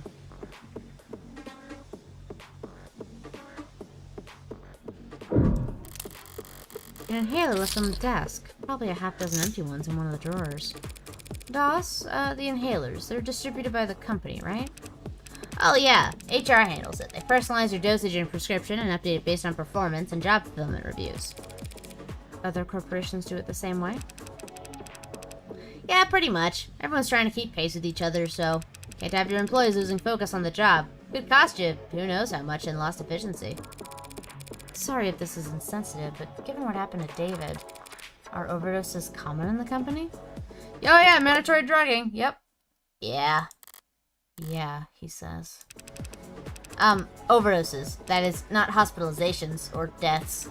It's all pretty organized these days. Oh yeah, seems like a great plan. These days? Man, back when I started in consulting. Oh, thank you. I missed that, Guru. I appreciate it. Pretty much everyone had an embarrassing story from their first 2 years where they popped a few too many greens and missed the on-ramp. Popped greens? Yeah, it used to be pills. Oh my god. Green to get you going, yellow to keep you there, swallow red after brushing your teeth, and get into your bunk fast. But yeah, the inhalers are a huge improvement, like going from torches to the light bulb. Sync straight to your personal biomes and adjust dosage in real time. Overdoses are way down. That's great to hear. The trainees under me don't realize how good they got it. Kids probably won't even have to learn how to purge. Yeah, I know, right? Jeez. That's probably just, like, yeah, gag reflex, yeah. Alright, well, it looks like... Oh, wait a minute. What have we got on this data pad? Some kind of write-up. Sullivan's Peak. Guru with the lightning fast fingers. It was purely coincidental. I am not fast. The subject of Sullivan's Peak.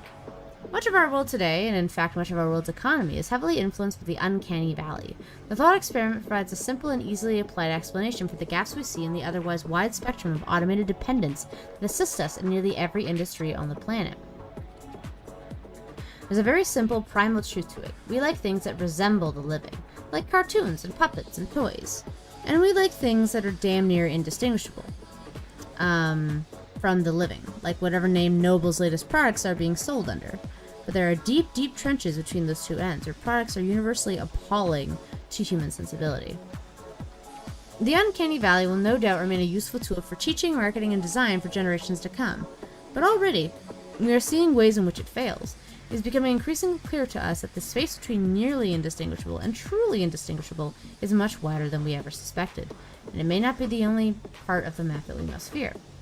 I propose we bridge these gaps in knowledge by looking to the speculative fiction of Robert J. Sullivan, who in his most well-known work, Equal Under One Sky, described a concept which thereafter has been called Sullivan's Peak. Through the lens of his characters and their so very divided world, Sullivan demonstrated that the uncanny valley does in fact have its own peak on the other side, a point past which making an artificial existence any more human in its features serves only to make the user experience more uncomfortable, more difficult, and more fraught with moral pitfalls. Once you reach Sullivan's Peak, traveling any further only has diminishing returns. The implications of this idea are far-reaching. We will very soon reach a point in which the designers of ads can only make their creations less lifelike or less likable. A hard stopping point for technological progress. What then, we must ask? Oh, drop your thumbprint. We'll let you read. Surprised to find reading material like that around here. Are they passing it around as a gag, or are they actually afraid of Sullivan's Peak around here? Noble must be.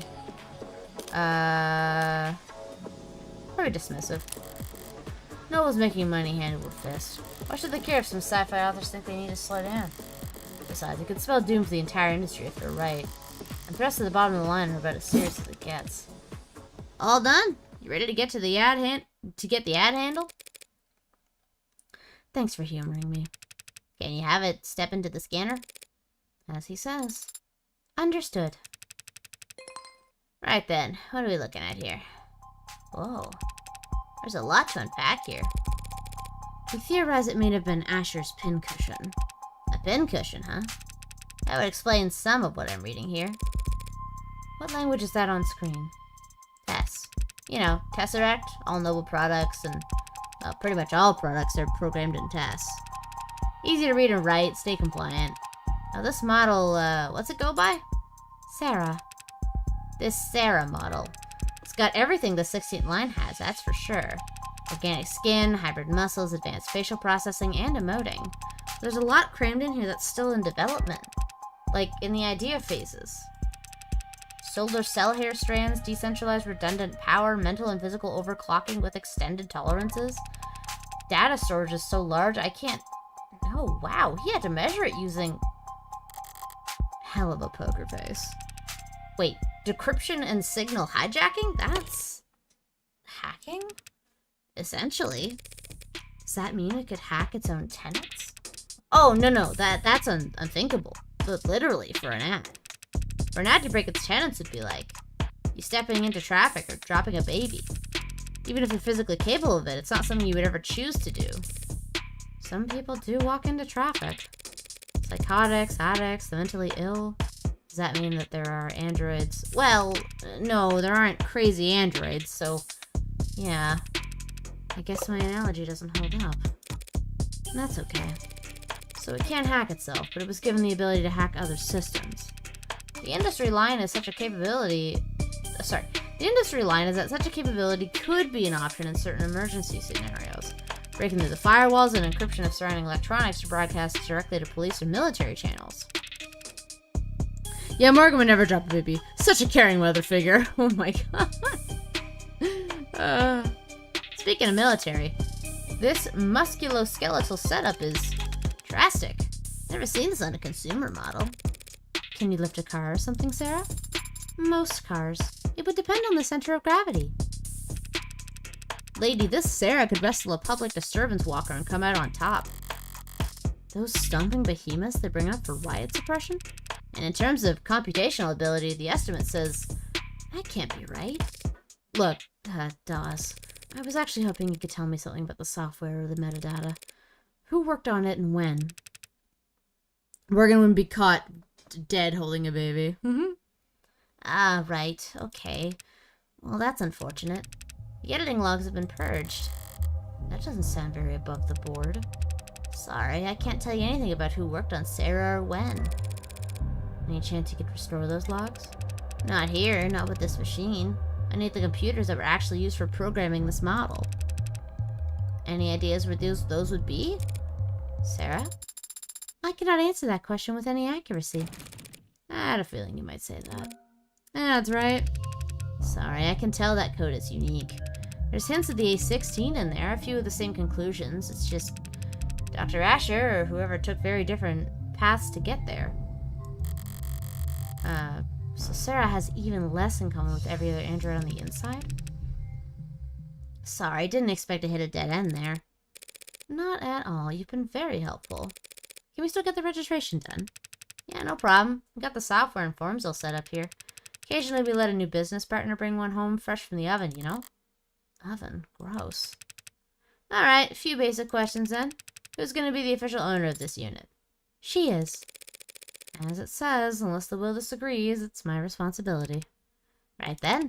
You fine with the designation Sarah? We can set it to anything you like. Well, actually, Mm-hmm. Never mind, Sarah will be fine. Mm-hmm. Okay, this part's all standard. Civilian module, address, contact info I can get from your crumbs. Do you want to reset to factory defaults? Could clear up a lot of quirks. Not right now. Last thing then is the grading. I'm reading 23 tenants here, nothing too far out of the ordinary. 23? That's higher than I expected, talking with it. Just seemed more malleable than that. I don't blame yourself. Guessing tenant count from outward appearances has become a crapshoot. I love Sarah so much. She's so lovely. Not like it used to be. Used to be they only had 3 tenants total. Every unit had to have them. Then came the first accidents and the first lawsuits, then the hearings, legislature, and the demand for more tenants. A tenant making sure ads couldn't endanger the state. Oh, sorry, that's not him. A tenant stating that ads wouldn't divulge private information without prior consent. There was a campaign calling for a tenant to weigh child and adult lives equally during risk assessment. There was a campaign calling for a tenant to do the opposite. Companies wanted their asses covered. Customers wanted guarantees. She needs a middle and a last name too. I propose Sarah N. Dipitus. Oh, that's very cute. I like that. There's never much incentive to deny a requested tenant, so the list just ballooned. Until the military entered the market in full force. You sound like you don't approve. I wouldn't go that far. They needed their ads to be able to pull the trigger without clearing 5,000 lines of bloated hard-coded decision points to get there. I get that. Since the armies are the only ones using tech with bare minimum tenants, all the best, least cluttered, most elegant code is only used for war games. It's not very romantic. Well, not like I was on the jury. Department of Advanced Defense Projects versus Zenith Dynamics. The Supreme Court sided with the military's request and set a new precedent that every other army around the world would race to meet, changing tenants from a mandated list at the root of every ad source code to a choose-your-own checklist. It's funny. Ads with the most tenants, they're so locked up you can't even have a conversation with them. Outside the armed forces, the only ads with single-digit tenants counts are just vacuuming floors. The most impressive ones, like what you've got here, fall somewhere in the middle. I was thinking of Sarah. That way when you get mad, you could do the Marsha bit. What is the Marsha bit? I'm sorry, I went on a tangent there. Only thing left is the evaluation. What gets evaluated? Total financial worth for insurance purposes. Yeah, the insurance companies made sure we had very accurate algorithms for this. No room for human error, they insisted, with no sense of irony. Wow. I mean, I knew it was custom, but what price could they have possibly... That's a lot of digits. You should know, these formulae are pretty conservative with their estimates. Stingy, even. If Sarah's really David's last and greatest work, they say some things are priceless, but when you force an insurance algorithm to pick a number, try not to get any scratches on it, I guess. You know, really. Let me check this. So I read that. Sarah valuation. Alright, taking into account the fact that Sarah's the only manager made by David Asher, last known peace. Sarah's one of a kind. Totals to a very large sum. Okay. Oh, I missed something else.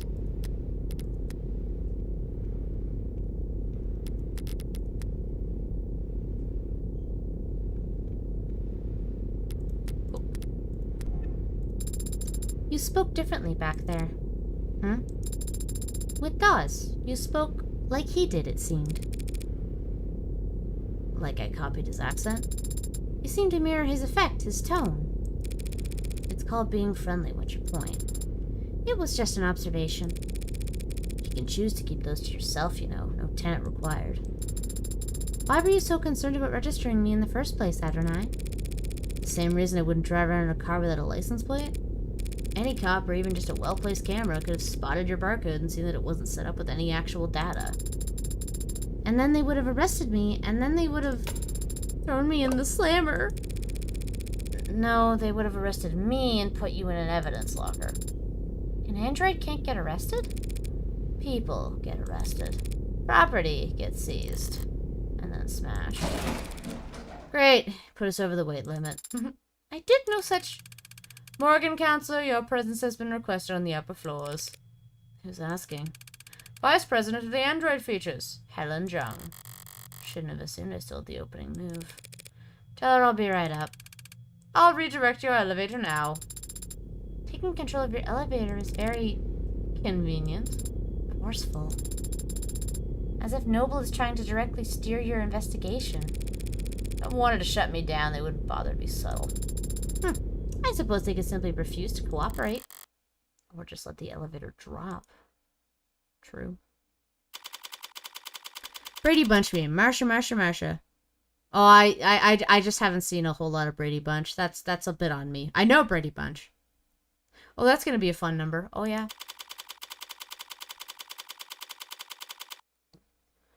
Alright. Ooh. I can already tell they look cool. Hello? Whoa, you look awesome. Right. Speaking first is a sign of weakness, is it? Here I thought I could avoid wading into the swamp of corporate pretend power dynamics. Sounds only awkward if you care. I could ignore social cues all day long. Oh my god, I love them. Ah! Okay. I always like this time of day. Not too muggy for you? No. I never liked a clear blue sky. It always seemed cold to me. You're in luck. The sky gets more colorful every year, as the air quality drops. Childish, isn't it? Marveling at the small sheen of rainbow dancing on the surface of a massive oil spill. Apologies for waxing poetic. It's been a very unusual 24 hours around here. Dr. Zhang. Just Miss is fine. Miss Zhang. That's a weird distinction. Okay. I get the feeling you didn't bring me up here to talk about the weather. No, I brought you up here to express my condolences. I'm very sorry for your loss. Thank you, though I could say the same. I know you and David worked together for many years. Yes, we did. But as much as I'd like to just drop everything and process, the company wheels don't stop spinning for everything. For anyone. Was Dawes of any help? She sent him? Trying to be helpful or just trying to control the narrative? He was great. But that must mean you know why I'm here. I don't want to make assumptions. No need. I'll be explicit. I'm here as an officer of the court, which means I'm bound by law to document every rock I turn over. And every person I speak to. Yes, the lawyers made all that very clear. Lawyers? You have an android. It's not one of ours. You can tell that quickly? Got all the faces memorized? It's easy enough to remember the major archetypes we use, yes. If you're nuts about your work, maybe. It's a recent acquisition. Very recent, in fact. One of David's last requests, apparently. David asked you to take it. I've been told you've been to David's estate already. And the police gave me full access to the scene. Then you know he wasn't alone last night. Yes, there was a single witness who met with him and called emergency services when he fainted. I was that witness. Oh, caught! Okay. Really? Obviously. There aren't many people David would bother meeting with in person. Let alone welcoming them into his home and offering them a drink. I also know that Jung is a superior, on paper if not in fame. True. And I knew that the witness had Executive Plan 3 insurance. They had to be higher up than David. Well then, do your lawyers know you're having this conversation? Of course. They're pulling their hair out about it as we speak. I can't imagine why. The police cleared you. And you were well within your rights to ask for some privacy, given the high-profile nature of all that's happened. So why'd they call me up here? So why call me up here? Why cut through all the red tape your lawyers painstakingly hid you behind?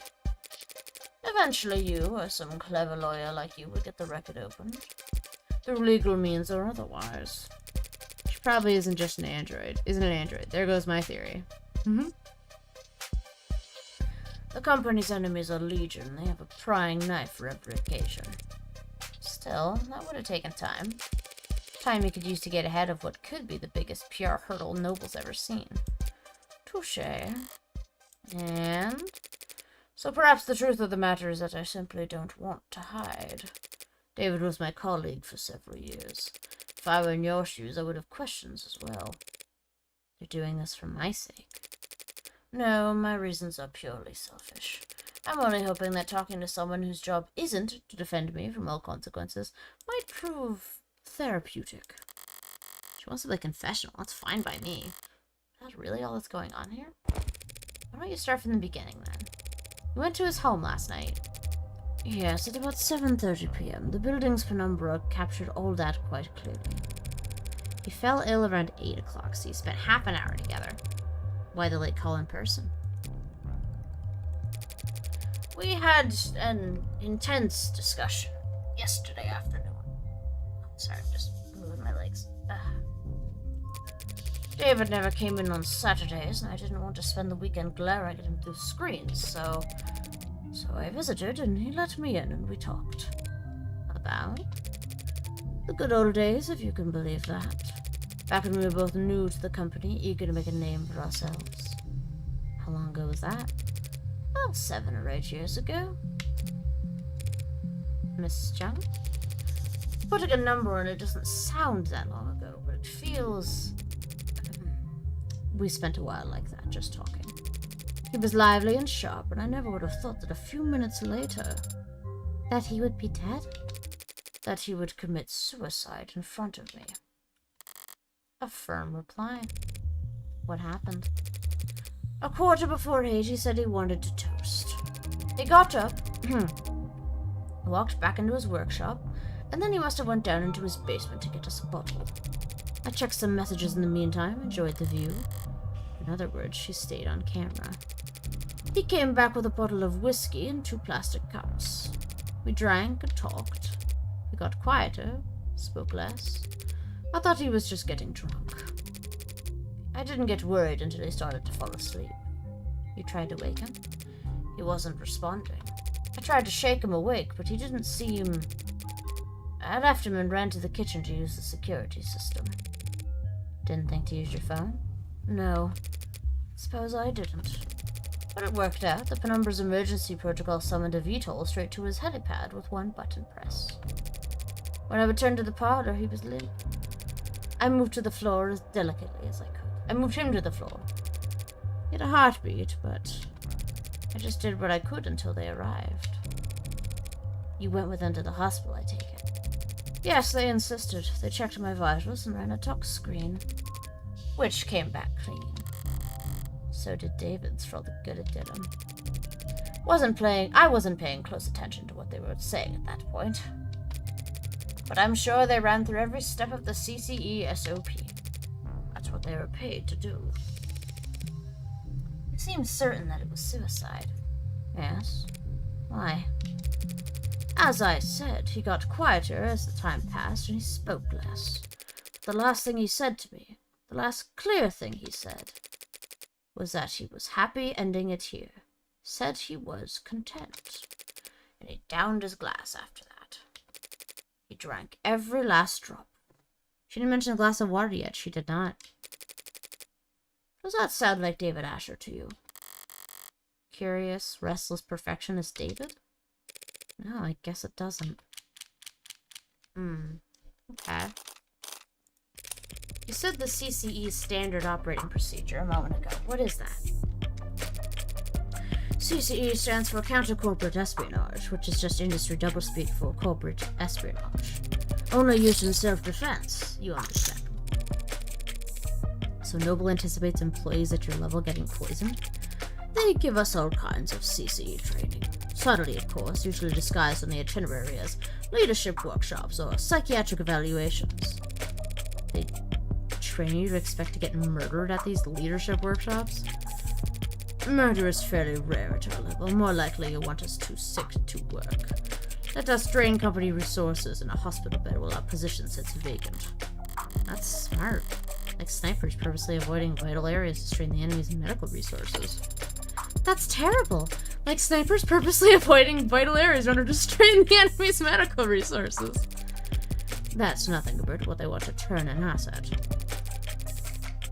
Feel ill for the rest of your life with an undiagnosable malady, or become a mole and we'll send you the antidote every 2 weeks. That's a nasty piece of work. It's a nasty line of work, consulting. I'm sorry. That's just what they call it. Kind of have to put corporate spy on your CV. So every consultant I've met at a cocktail party was actually... It depends. Did they say they're consultants? Or did they say they were in consulting? Oh, Sarah, I never change, right? How the hell am I supposed to remember? So do your people think that what happened to David was a deliberate attack? Noble's competitors, they've been trying to get David for years. And that's the time scale their plans operate on. If this was an attack from a rival corporation, the company would have seen it coming. And they'd probably have struck first. Try the cups. I've been curious about this ever since I saw the scene. Why the plastic cups? Oh. Sorry, I had to...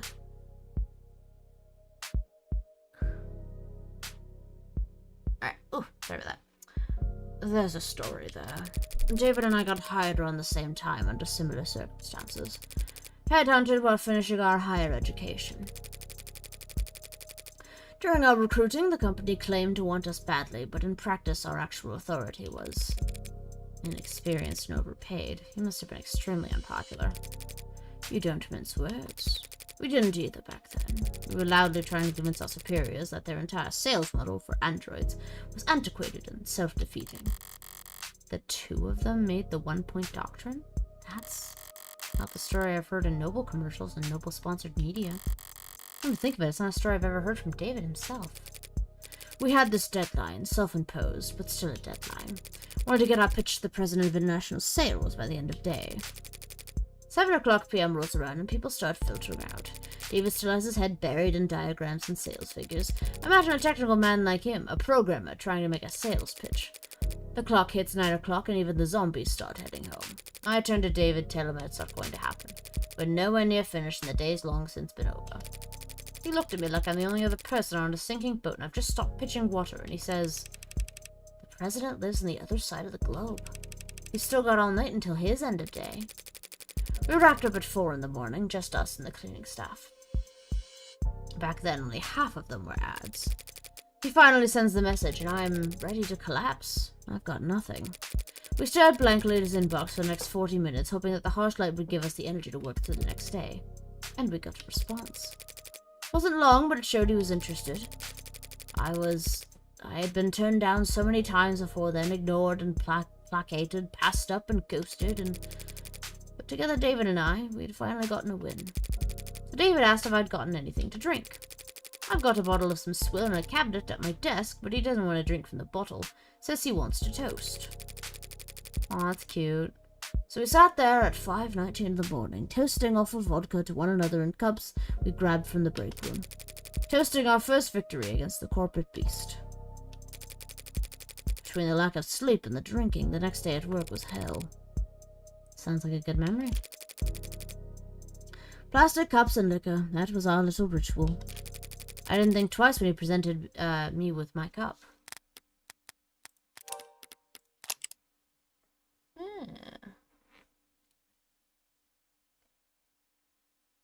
Ooh, fluent in 3 languages.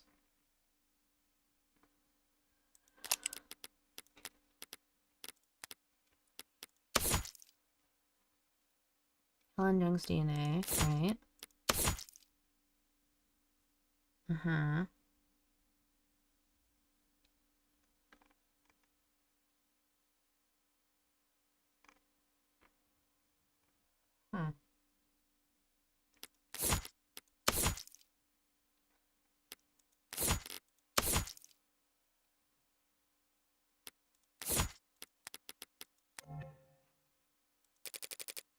It was a ceremony for us. Alrighty. History though. As VP of Android Futures, you're David's superior, aren't you? That's correct. Didn't you join the company at around the same time? David was always more interested in his work than he was in climbing the ladder. He didn't like playing the corporate politics game, so he was unpopular around here. Not unpopular, no, not the great Dr. David Asher. Misunderstood, perhaps. How so? He could be blunt, demanding, some might say. He wasn't trying to be, it's just not everyone could work at the same pace as he did, for as long as he did. And with the whole company huffing those inhalers, they couldn't keep pace with David. Speaking of which, I don't see any at Jung's desk.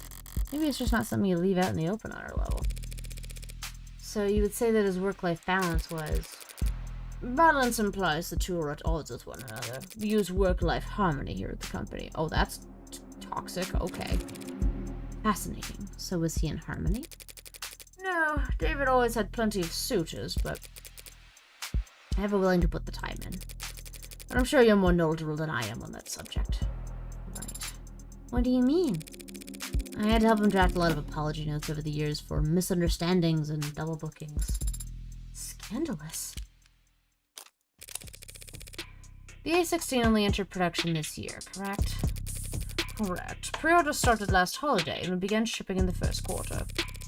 I understand that you were instrumental in the success of Warm Androids. I played my part in supervising the launch, yes? Weren't you the one who designed Cyanotonin? The factor that enabled communication between synthetic and organic parts? Ooh, Dr. David was a playboy. Plenty of suitors. I'm surprised you'd heard of that. I did lead that project, yes, but that was years ago. At the time, Cyanotonin was a little more than a novelty, a dead end. Wasn't until David took the reins of the A16 that we found a use for it. Took the reins? He was lead programmer on limb coordination, facial expression, exhaustion parameters, and he designed the synthetic nerves that made all of that possible. David did all that? A lot more than just programming. Was he always so gifted in that many fields?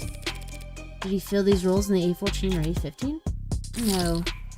He used to stick steadfast to his role as a software architect. That was his field of expertise, and he didn't wander far. But 2 or 3 years ago, he started sitting in on other departments, taking notes. Soon he was joining the discussion, proposing new ideas. But eventually they came to follow his lead. Just like that. Just like that. So he just applied himself, and soon he was leading other departments. That's the kind of genius that Dr. David Asher was. But they weren't paying him enough. The company profited the most, of course, but the entire industry benefited from his vision and leadership. His loss will be felt for years. So this android, Sarah. Even Dawes couldn't find any real details on where it came from. It's not in any of our systems. I'm afraid not. Did David ever talk to you or anyone else at the company about a pet project? Pet? No, he never gave me any indication like that. And if he didn't talk to me about it, I sincerely doubt he confided in anyone else at the company. David didn't trust anyone higher on the chain than himself and anyone below him. Frankly, they couldn't possibly hope to give him advice. He never mentioned me? No, never. Androids don't come cheap. You never heard about him requisitioning parts or resources? There's never any discrepancies with his company credit card? The company's accountants are mirthless, even by industry standards. They wouldn't humor anybody. Not even David Asher. They had detected financial discrepancies. There would have been an uproar loud enough you could hear it in the mailroom. You have a mailroom? Not since the 30s. Oh no, just a figure of speech. Aw, sad. Couldn't have taken resources from the company without leaving a record. But no one would deny Dr. David Asher information. He would have been able to obtain all the necessary data to build his own android. Deflated. Then, with enough time and money, he could privately purchase the raw materials himself. I don't understand it. It's taken him years to build Sarah. He wasn't doing anything illegal. Except the hacking stuff. So why keep it a secret? I don't know. But he was private and a perfectionist. Perhaps he simply wasn't proud of his results. Could be. Well, thanks for taking the time to talk to me. I'm sure this has been a difficult day for you. A difficult day for all of us. Yeah, really. Oof. Ouch. A message from Fran? I'm running out of leads to chase. That brat better have good news. Are you really going to take this to court? That's my plan. The circumstances may be irregular, but I'm still defending a client from a criminal charge. It's my responsibility to argue that he's not guilty of what he's been accused of. And is that what you believe? That he didn't commit suicide? I guess I haven't decided what I believe.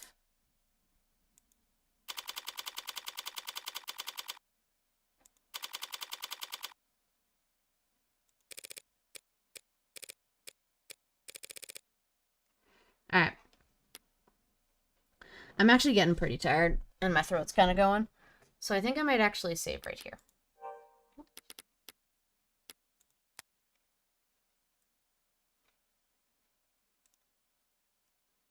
Actually, I'll save over this one. Yeah. How funny it'd be if the twist of this game was the same as the last game. Get some good sleep, thank you. Yes. Oh, that's interesting. It's just dark.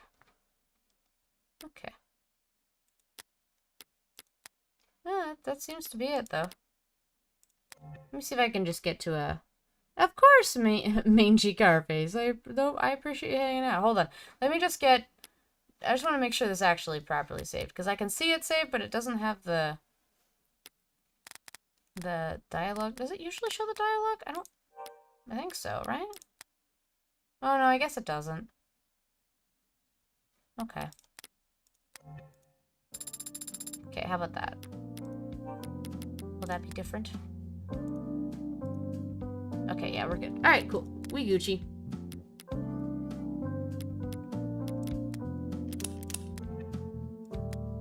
We Gucci.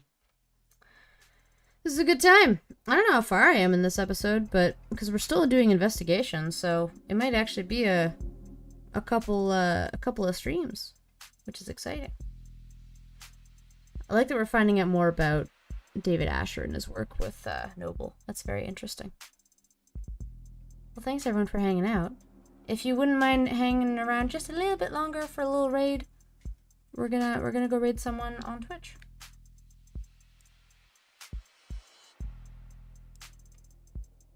Let's see who's live.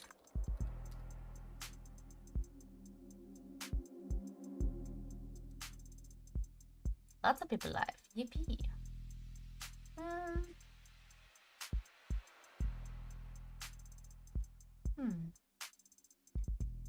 Raid 2 can play.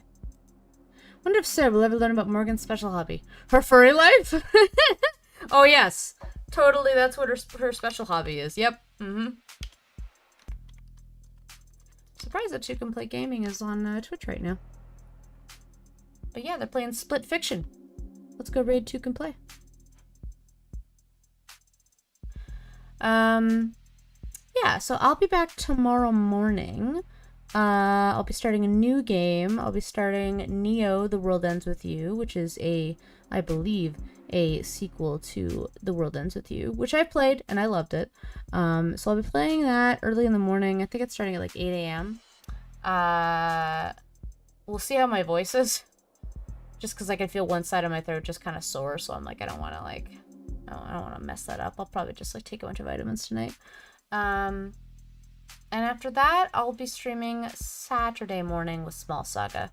I get the feeling I'm probably going to finish Small Saga, but we'll see. Sounds like they lied in the first game. The world didn't end. Indeed. Indeed they did.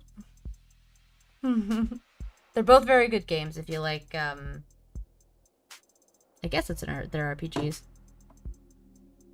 You're fighting noise monsters. And the music's great. Anyway, the raid thing is coming up. So let me just like share a little raid message you can post if you'd like when we go over to C2 Can Play Gaming. Thank you all again.